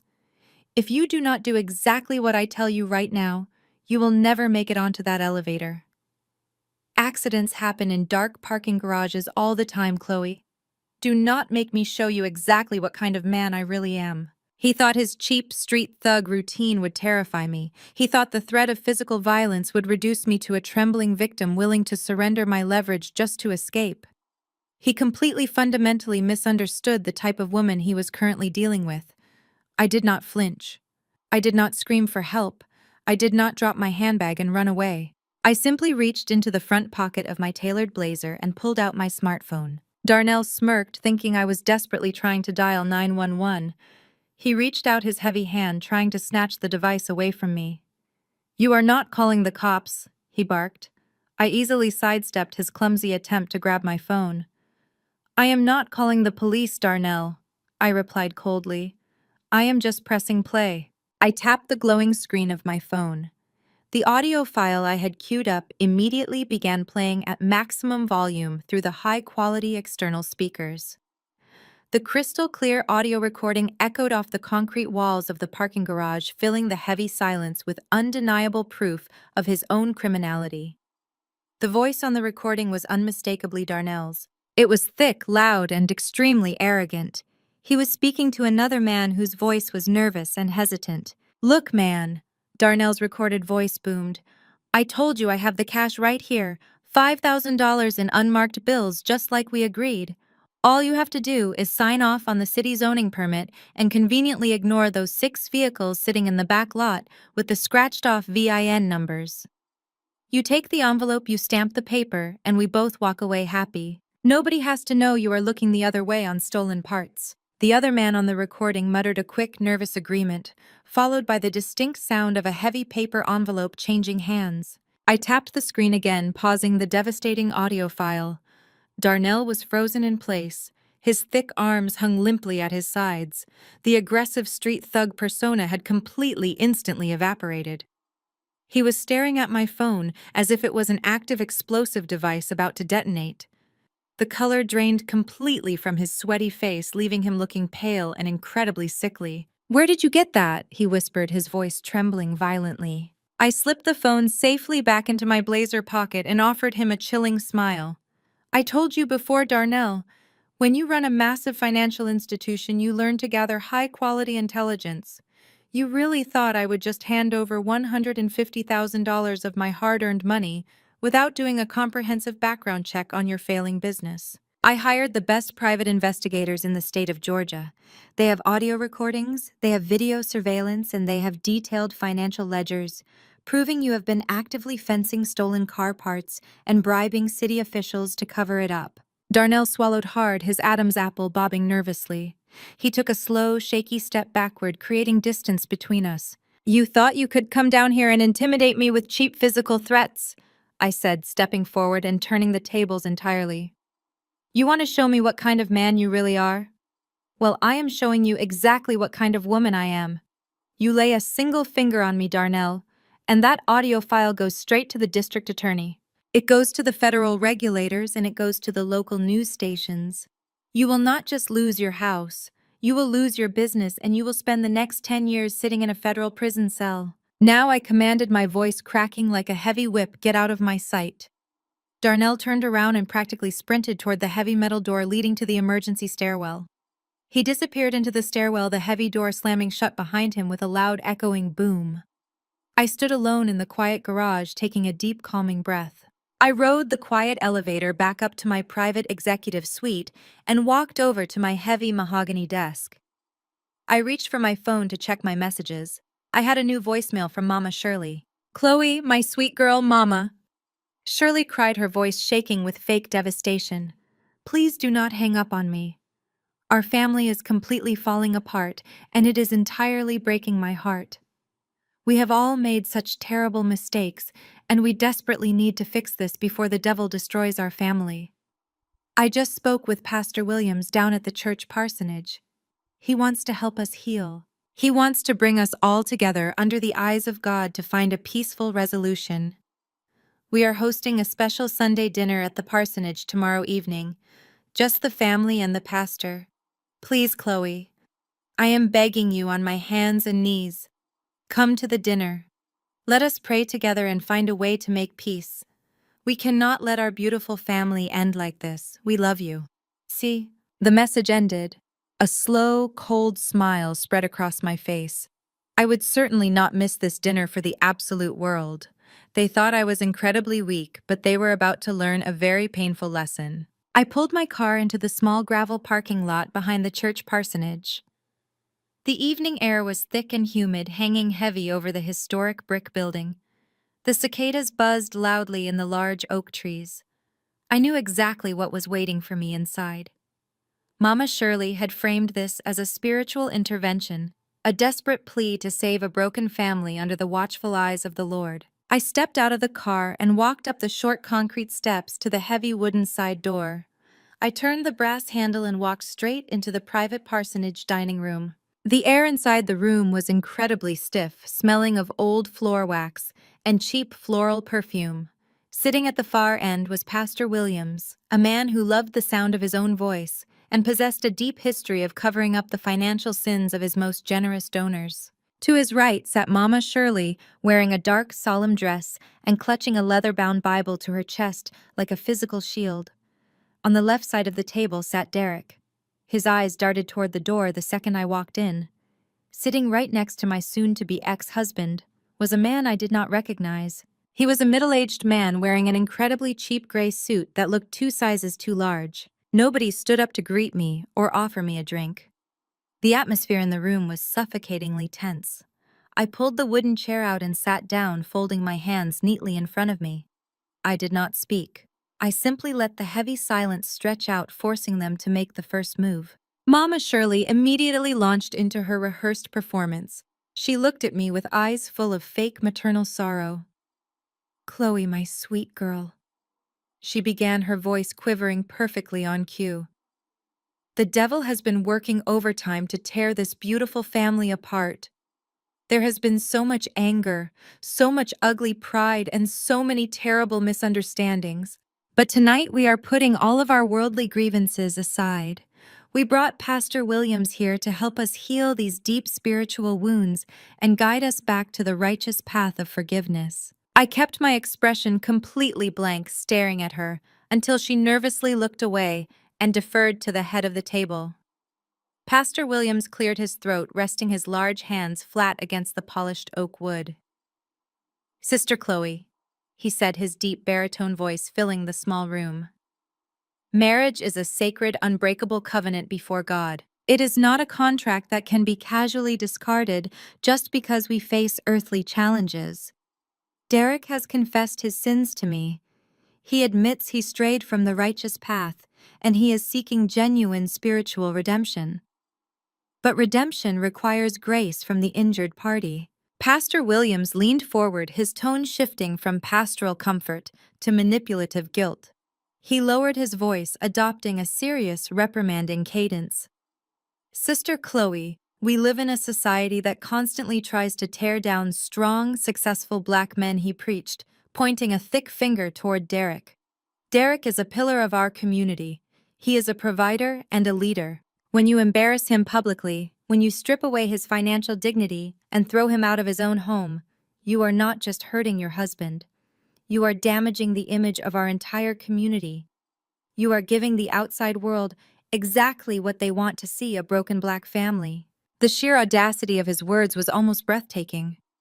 He was actively trying to weaponize my own racial identity and community loyalty to protect a lying, thieving narcissist. The pastor continued his manipulative sermon, completely oblivious to the cold fury building behind my calm exterior.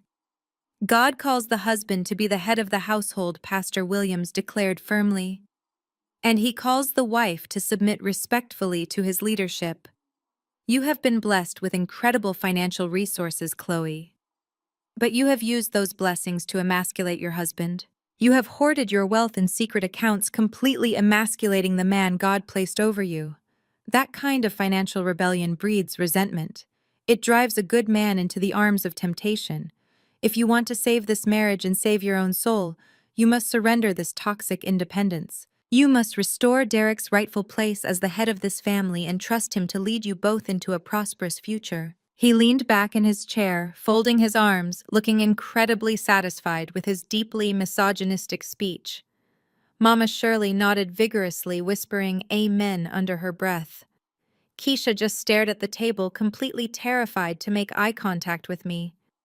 Derek finally sat up a little straighter, his fragile ego temporarily inflated by the pastor's toxic validation. He looked at me, expecting me to bow my head in shame. I did not blink. I did not look away. I simply turned my attention to the greasy man in the cheap gray suit sitting next to him. "And who exactly is this gentleman?" I asked, my voice cutting through the heavy religious atmosphere like a shard of sharp glass. "Is he a deacon or just another highly concerned member of the congregation?" The man in the gray suit cleared his throat and sat up, opening his scuffed leather briefcase. He pulled out a thick stack of legal documents printed on heavy white paper and placed them on the oak table. He offered a slick, condescending smile. "My name is Attorney Robert Vance," he said, his voice slick and nasal. "I represent your husband in this unfortunate marital dispute. While the pastor is here to handle the spiritual reconciliation, I am here to handle the practical legal realities of your situation." Attorney Vance reached out and forcefully slid the thick stack of documents across the long, polished table. The heavy paper stopped right in front of my folded hands. I looked down at the bold black text on the cover page, but I did not reach out to touch the intimidating document just yet. "Derek is a very generous and forgiving man." Attorney Vance continued, leaning back and adjusting his cheap tie. "Despite the massive public humiliation you caused him, he is willing to settle this matter quietly, without dragging your name through a lengthy and highly destructive public divorce trial." That document in front of you is a standard non-disclosure agreement, coupled with a highly restrictive binding asset division contract. I looked up from the paper and slowly met the lawyer's slimy gaze. "And what exactly does this generous contract require me to do?" I asked, feigning mild curiosity. "It requires you to do the right thing under the law." Attorney Vance replied sharply. You have been operating a shadow economy within your marriage, Chloe. You have funneled millions of dollars into blind trusts and corporate holding companies, deliberately hiding marital assets from your legal spouse. In the state of Georgia, that constitutes severe financial infidelity. If we take this to court, a judge will completely tear your corporate veil apart. They will freeze every single asset you own, audit your entire company, and likely award Derek a massive punitive settlement for your fraudulent concealment. Attorney Vance tapped his finger aggressively on the oak table. But we do not want to destroy your business. We just want fairness. If you sign that document tonight, you agree to a clean 50-50 split of all liquid assets and property, including the penthouse and the investment firm. In exchange, Derek agrees to drop the financial infidelity lawsuit and sign the non-disclosure agreement, guaranteeing he will never speak publicly about your deceitful business practices. You sign the paper, you transfer the funds, and everyone walks away from this table protected and completely whole. The lawyer smiled a greasy, victorious smile. Derek smirked, leaning forward with renewed, arrogant confidence. Mama Shirley let out a long breath, acting as though a massive miracle had just occurred. They really believed they had backed me into an inescapable corner. They thought the combined weight of religious guilt, community pressure, and the terrifying threat of a massive federal lawsuit would force me to surrender half of my empire just to make the nightmare end. I sat perfectly still, looking at the faces of the four people trying to destroy my life. The silence in the parsonage dining room grew incredibly heavy. I reached out and slowly placed my hand flat on top of their ridiculous legal contract. I traced the edge of the thick paper, feeling the texture beneath my fingertips. I was not angry. I was not afraid. I was simply preparing to completely obliterate their entire reality. They had played their absolute best hand, and it was entirely based on a pathetic bluff. I took a slow, deep, steadying breath, looked at them, and smiled. My smile quickly grew into a soft chuckle, and then escalated into a full, genuine laugh that echoed brightly against the dark wood paneling of the parsonage dining room. I laughed so hard I actually had to reach up and wipe a small tear of pure amusement from the corner of my eye. The heavy, suffocating tension in the room instantly fractured. Attorney Vance stopped tapping his finger on the table. His greasy, confident smile vanished, completely replaced by a look of profound, professional confusion. He was entirely accustomed to vulnerable women breaking down sobbing or angrily shouting when he presented his predatory contracts. He was certainly not used to them laughing directly in his face, as if he had just told a brilliant, hilarious joke.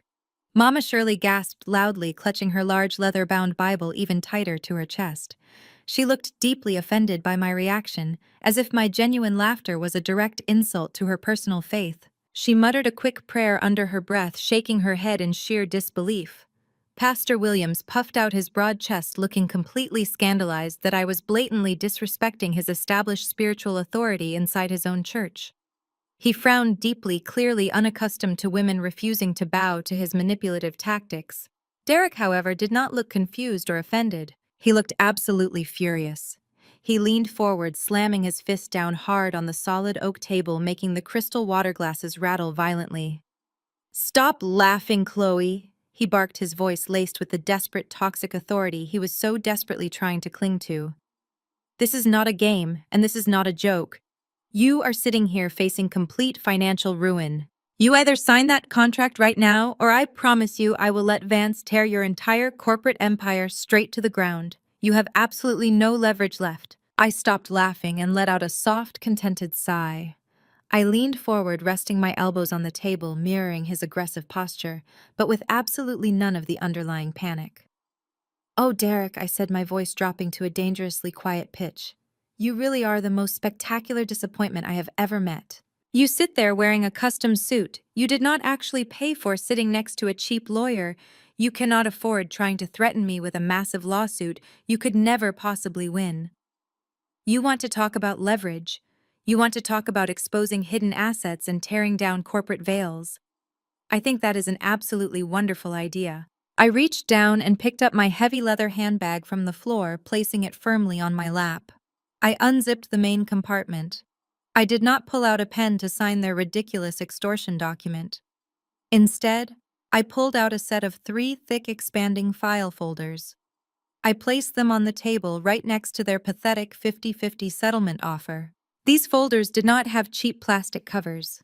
They were made of heavy-duty legal cardboard, and each one was heavily sealed with a bright red ink stamp across the binding. The stamp bore the official insignia of the United States Securities and Exchange Commission. The letters SEC were printed in bold black ink right beneath the seal. Attorney Vance immediately recognized the federal insignia. The arrogant color instantly drained out of his face, leaving him looking like a terrified ghost in a cheap gray suit. He instinctively pulled his hands back from the table as if the folders were highly radioactive. "What exactly is that?" he asked, his voice suddenly losing all of its slick nasal confidence. "That, Attorney Vance," I replied, tapping the top folder with my manicured nail, "is the absolute end of your client's pathetic illusion of power. You just threatened to sue me for financial infidelity because I legally protected my own premarital assets in a private blind trust. But let us talk about real financial crimes. Let us talk about the kind of crimes that do not just end in a messy divorce settlement, but end in federal indictments and mandatory minimum prison sentences." I looked directly at Derek. His arrogant smirk was completely gone. His eyes were locked onto the red SEC stamps, his chest rising and falling rapidly as pure panic began to suffocate him. "You see, Derek?" I continued, my voice slicing through the quiet room. "I have a very good friend who works in the internal auditing department of your medical supply corporation. He has been watching you for a very long time. He noticed that your division was severely bleeding capital, but your personal lifestyle was becoming increasingly lavish. So he decided to quietly run a deep forensic audit on your quarterly vendor accounts." Mama Shirley looked back and forth between her son and me, completely lost. "What is she talking about, Derek?" she demanded, her voice shrill and trembling. "Tell her to stop speaking in terrible riddles." Derek did not answer his mother. He could not even open his mouth. He was completely paralyzed by the sheer terror radiating from those 3 folders. I opened the first folder and pulled out a thick stack of printed banking ledgers. I tossed them casually onto the center of the oak table, scattering the pages right over their non-disclosure agreement. "I will tell you exactly what I am talking about, Mama Shirley," I said, projecting my voice so every single syllable landed like a physical blow. "Over the last 6 months, your wonderful son, your perfect provider and pillar of the community, has systematically embezzled $1.2 million from his corporate employer. He did not just inflate his expense account. He created an elaborate network of fraudulent vendor contracts. He authorized massive corporate payouts for medical supplies that were never actually ordered and services that were never actually rendered." Pastor Williams let out a loud, shocked gasp, dropping his hands to his lap. He stared at the banking ledgers, his moral high ground completely crumbling beneath his feet. "But a thief needs a safe place to hide the stolen money," I said, pulling a second stack of documents from the folder. Derek could not just put the embezzled funds into his personal checking account because that would trigger an immediate federal banking alert. So he needed accomplices. He needed people desperate enough and stupid enough to help him launder the cash. I threw the second stack of documents across the table. They slid directly in front of Keisha. Her eyes widened in horror as she looked at the top page. It was a detailed flowchart tracing multiple wire transfers. "The first accomplice," I announced, "was your loudmouth husband, Darnell. Derek funneled over $400,000 of stolen corporate money straight into Darnell's failing auto shop under the guise of an ongoing commercial fleet maintenance contract. That is how Darnell was able to stay afloat for so long, despite being a terrible businessman. They were washing dirty money through fake repair invoices." Keisha quickly covered her mouth with both of her trembling hands, a loud, muffled sob forcefully escaping her throat. She realized her husband was not just broke but actively involved in a major federal crime. She looked at Derek, her eyes wide with absolute betrayal. "And the rest of the money," I continued, pulling out the final stack of highly sensitive documents. I threw them directly in front of Derek. The remaining $800,000 was funneled into a newly formed third-party logistics vendor, a shell company completely created out of thin air. And do you want to know who is listed as the sole proprietor and registered agent of that fraudulent company? Your 23-year-old mistress, Brianna. You used your pregnant side chick to launder hundreds of thousands of dollars so you could rent a penthouse lease a Porsche and buy expensive watches to impress strangers on the internet.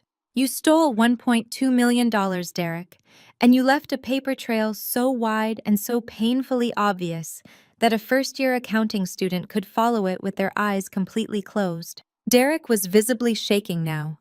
His alpha male persona was completely shattered, reduced to a pile of pathetic dust on the parsonage floor.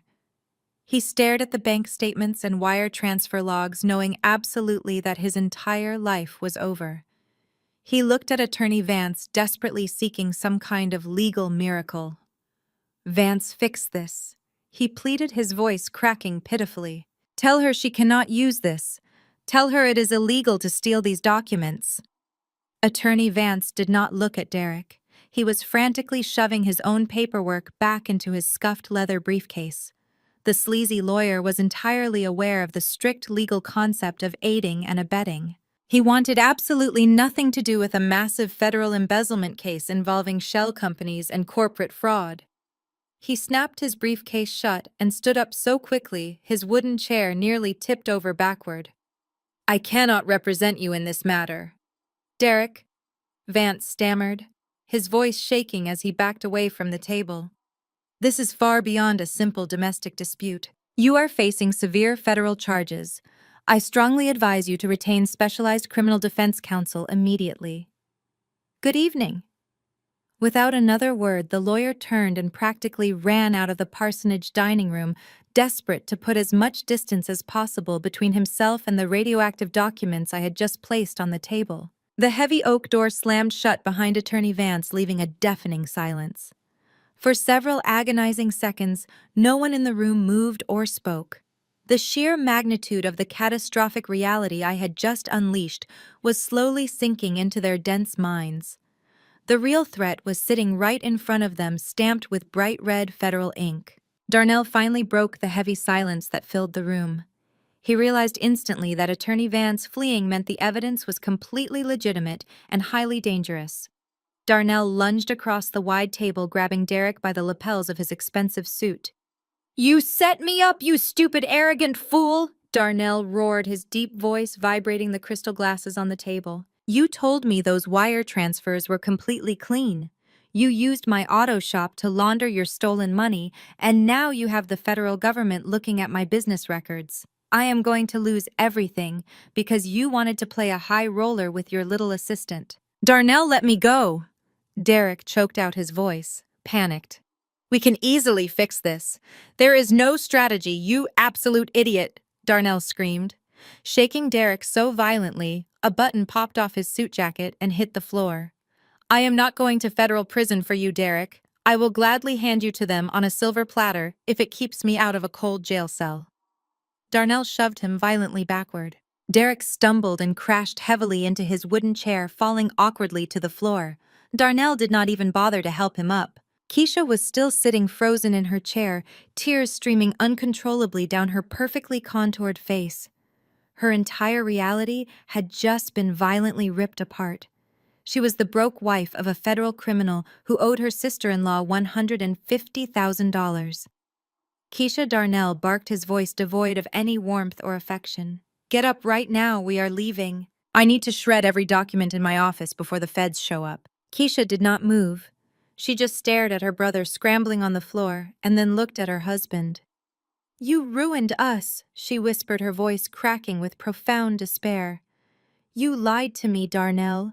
You put our house up for collateral and you let him drag you into a massive federal crime. I am going to lose everything." Darnell did not have time for her emotional breakdown.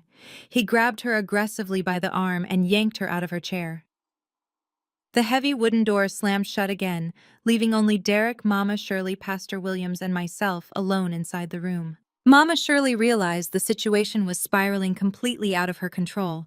Her family was fracturing, her son was facing prison, and the immense wealth she had felt so entitled to was evaporating right before her eyes. She aggressively grabbed her chest with both hands, letting out an incredibly high-pitched theatrical gasp. She slumped heavily in her chair, tilting her head back and closing her eyes tightly. My heart is completely failing. The stress is killing me. Someone call an ambulance. Derek, help your poor mother. I cannot breathe. But tonight, absolutely no one moved to comfort her. Derek was still sitting on the floor, pulling his legs tightly against his chest, hyperventilating as his fake alpha male kingdom crashed down around him. I sat perfectly still in my chair, watching her ridiculous performance with an expression of mild boredom. Even Pastor Williams completely ignored her desperate cries for medical attention.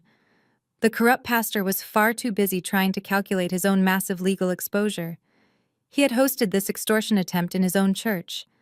If the federal authorities discovered his direct financial involvement, he would permanently lose his church, his wealthy congregation, and his own personal freedom. Pastor Williams stood up quickly, smoothing down the front of his tailored suit. He looked at Derek with absolute disgust, entirely abandoning the man he had just called a pillar of the community only 10 minutes earlier. "Brother Derek, Pastor Williams," said his deep voice trembling with newly discovered cowardice, "you have brought a terrible darkness into the house of the Lord. I can no longer offer you spiritual counsel or sanctuary. You need to leave this parsonage immediately before you drag my ministry into your wicked worldly affairs."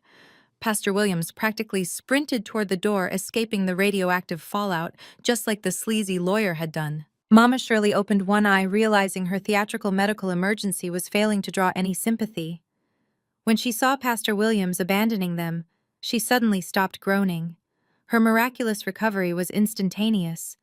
She sat up straight, her face flushed with genuine panic. She looked at Derek, who was finally slowly pulling himself up from the floor. "Derek, you have to fix this," she demanded, pointing a shaking finger at him. "You cannot go to prison. What about my monthly allowance? What about my prescription medications? You are the man of the house. Tell her you will give her whatever she wants. Tell her you are sorry." Derek did not look at his mother. He looked directly at me. The arrogant, smirking regional manager who had stood in a luxury restaurant 24 hours ago, demanding I pack my cheap bags, was completely gone. In his place was a terrified, desperate coward. He stumbled toward my side of the long oak table. He did not puff out his chest. He did not raise his voice. He dropped heavily onto both of his knees. The sound of his knees hitting the hard wooden floor echoed in the quiet room. He reached his shaking hands out toward me, grabbing the edge of the table right next to the red-stamped SEC folders. Tears were streaming down his face, ruining his perfectly groomed facade.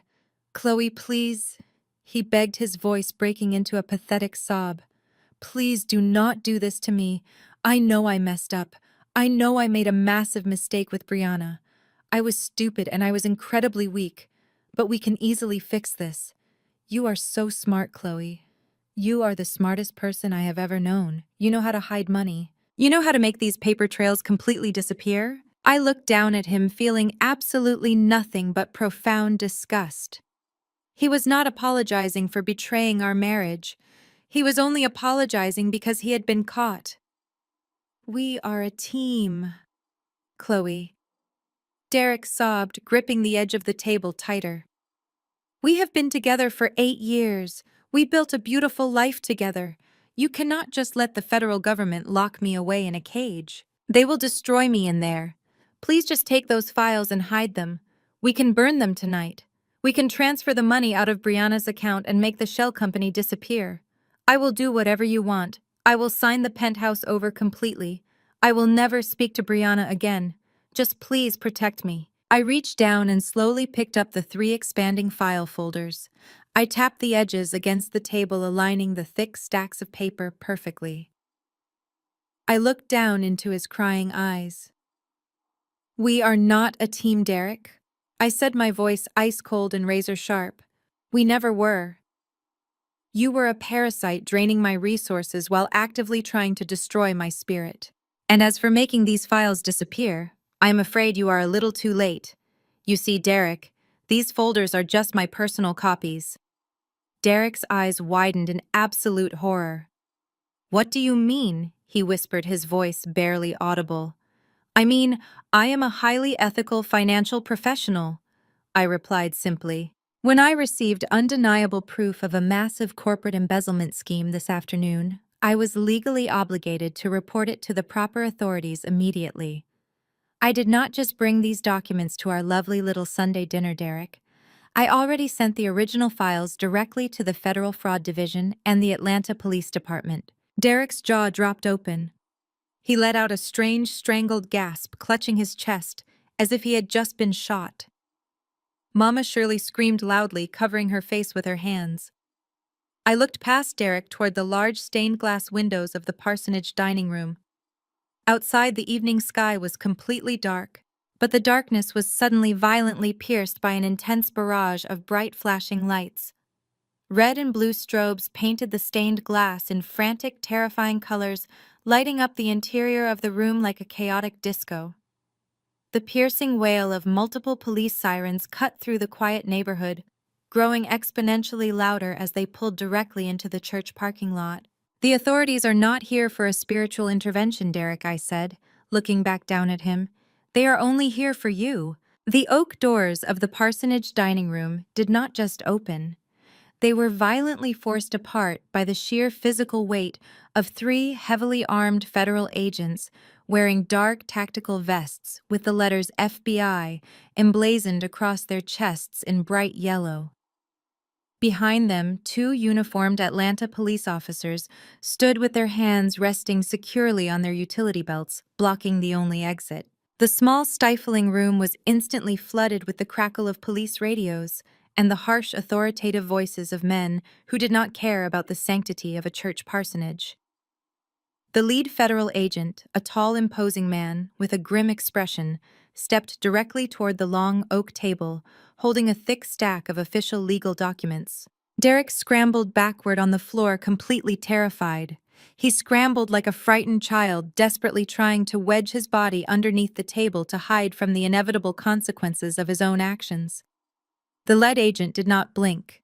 He reached down, grabbing Derek by the expensive fabric of his custom-tailored suit jacket, and hoisted him effortlessly to his feet. Derek let out a high-pitched shriek of panic. The agent slammed him roughly against the smooth wood paneling of the wall, completely ignoring Mama Shirley, who was now screaming hysterically in the corner. The agent announced in a booming voice that he was executing a federal arrest warrant for multiple counts of corporate fraud, wire fraud, and money laundering. Derek was gasping for air, his eyes frantic. He looked over the shoulder of the federal agent and locked his desperate, tear-filled eyes on me. "Chloe," he sobbed, his voice breaking pitifully. "Chloe, tell them this is a mistake. Tell them I am innocent. You know the law. You know how to talk to these people. Please help me. We are a team, Chloe. Do not let them take me away to prison." I remained perfectly seated in my wooden chair, completely unbothered by the absolute chaos unfolding right in front of me. I looked at my soon-to-be ex-husband and felt a profound sense of closure. "Derek," I said, my voice cutting cleanly through the noise of the police radios, "there is absolutely no mistake here today. And I cannot defend you against the federal government because I am the primary reason they are here in the first place." Derek stopped struggling against the federal agent, his tear-streaked face contorted in pure confusion. "What are you talking about?" He choked out his chest, heaving rapidly. I stood up slowly, smoothing out the front of my tailored blazer. I walked around the long oak table, stopping just a few feet away from where he was pinned against the wall. "I told you before, Derek, that my financial firm handles a massive portfolio of corporate clients. But what you never bothered to learn during our entire 8-year marriage was the specific nature of my consulting work. About 4 months ago, your medical supply corporation hired a highly specialized external financial auditing firm to investigate massive discrepancies in their regional vendor accounts. They needed an anonymous forensic consultant who possessed the exact required clearance to dig through the encrypted banking ledgers and follow the missing capital." Derek's eyes widened in absolute horror as the devastating realization finally washed over him. "I am the anonymous consultant, Derek," I revealed coldly. "I am the one who audited your department. I am the one who traced the fraudulent wire transfers to Darnell's auto shop. I am the one who exposed Brianna's fake logistics company." I built the entire federal case against you from the absolute ground up. You thought you were so incredibly smart hiding your stolen money right under my nose, but you were actively handing the undeniable proof of your federal crimes directly to the woman you were planning to betray. Derek let out a gut-wrenching, agonizing wail.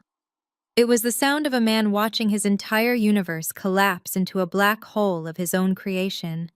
His alpha male persona was not just broken, it was completely permanently obliterated. The federal agent pulled Derek's arms forcefully behind his back. The sharp metallic click of the heavy steel handcuffs locking securely around his wrists echoed loudly in the small room. Derek slumped forward, his legs giving out completely, forcing the two officers to physically hold his weight by his armpits. They dragged him toward the door. But the absolute worst part of his public humiliation was yet to come.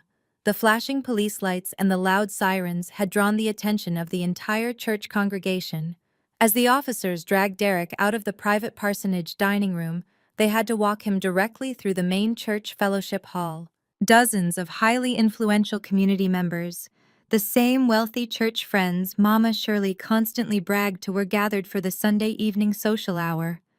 The entire hall went dead silent as they watched the prestigious regional executive, the man who claimed to be a high-value provider, being dragged away in federal handcuffs, crying uncontrollably and begging for his mother. His reputation was completely destroyed in front of the exact people he had spent years trying to impress. I walked out of the parsonage, stepping into the cool evening air.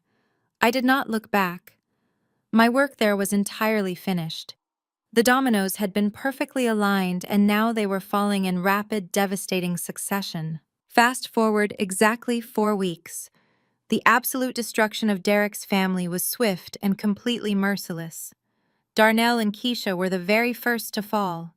The 30-day deadline on the promissory note expired without a single dollar being transferred into my account.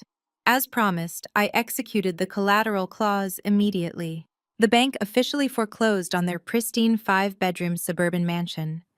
The county sheriff arrived on a Tuesday morning, forcing Keisha to pack her clearance rack designer bags into garbage sacks while her wealthy neighbors watched from their manicured lawns. Because the federal government was also seizing Darnell's failing auto shop as part of the money laundering investigation, they had absolutely nowhere to go.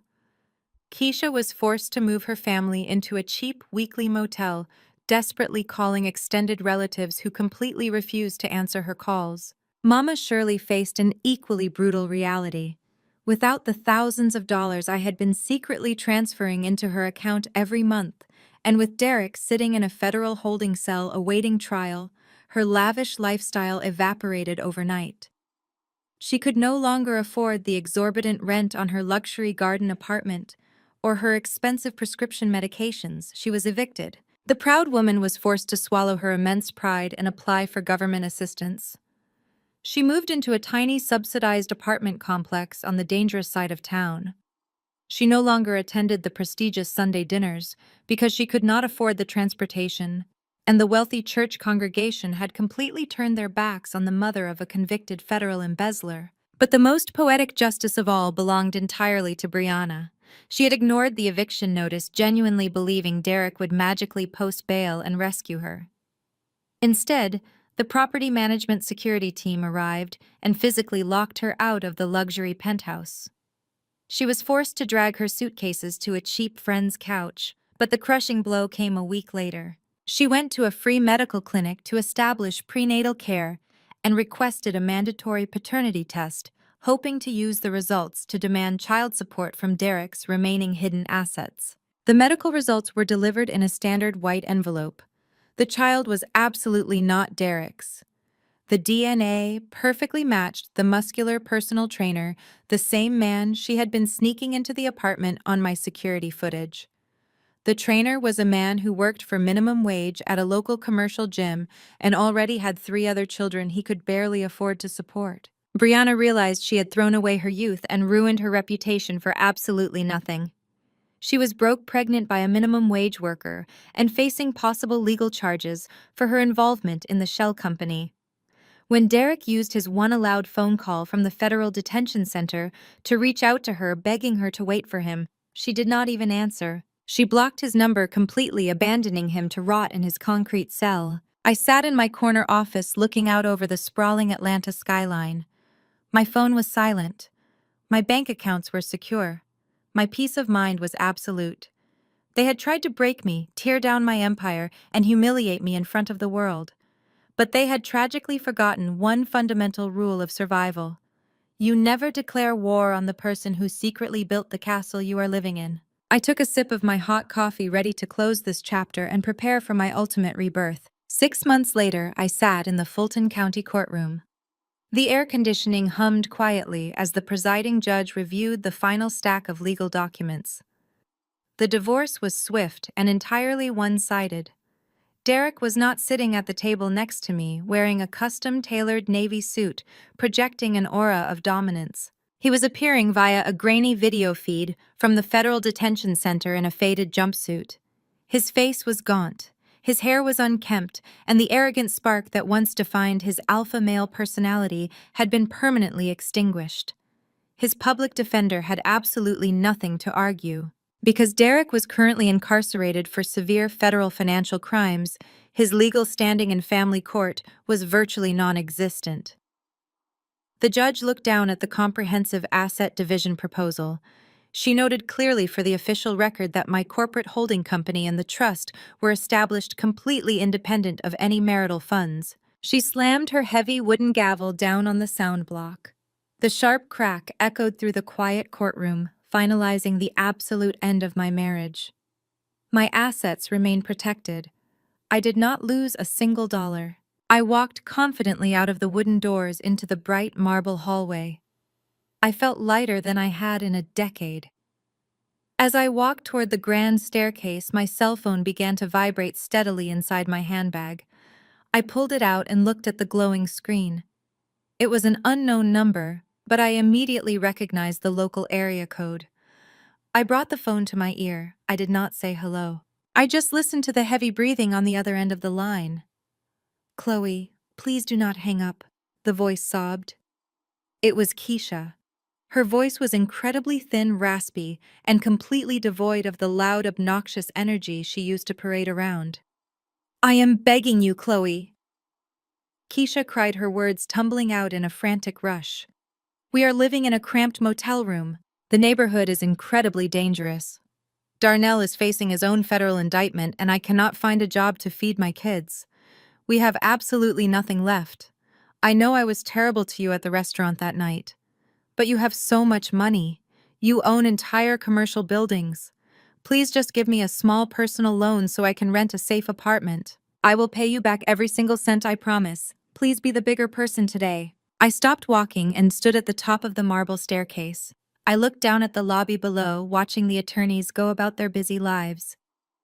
I listened to her pathetic, desperate weeping, and I felt absolutely no sympathy. I did not feel the need to be the bigger person, because I was already the only person left standing in the aftermath of their greed. "Keisha," I said, my voice perfectly calm and razor sharp. "Do you remember exactly what you told me at the anniversary dinner? You stood in front of 50 people and laughed viciously at my clothes. You called me a cheap church mouse. You declared that your prestigious family was finally free of me, and that your brother desperately needed a vibrant woman of true status to match his incredible financial success." "I am sorry," Keisha wailed, her voice breaking completely. "I was wrong. I was so stupid to trust them." "No, Keisha," I replied coldly, cutting off her apology. "You were completely right. You were just incredibly confused about who actually held the true status in the room. I am not a public charity, and I am certainly not a financial safety net for people who actively cheered for my personal destruction. You said this family needed a woman of status. Looks like you are exactly where you belong now." I pulled the phone away from my ear and pressed the red button, disconnecting the call. I immediately blocked the number, permanently erasing Keisha Darnell and the toxic legacy of my former in-laws from my life forever. I pushed open the doors of the courthouse and stepped out into the midday sun. The warm Atlanta air wrapped around me like a welcoming, victorious embrace. I was not wearing a simple thrift store dress today.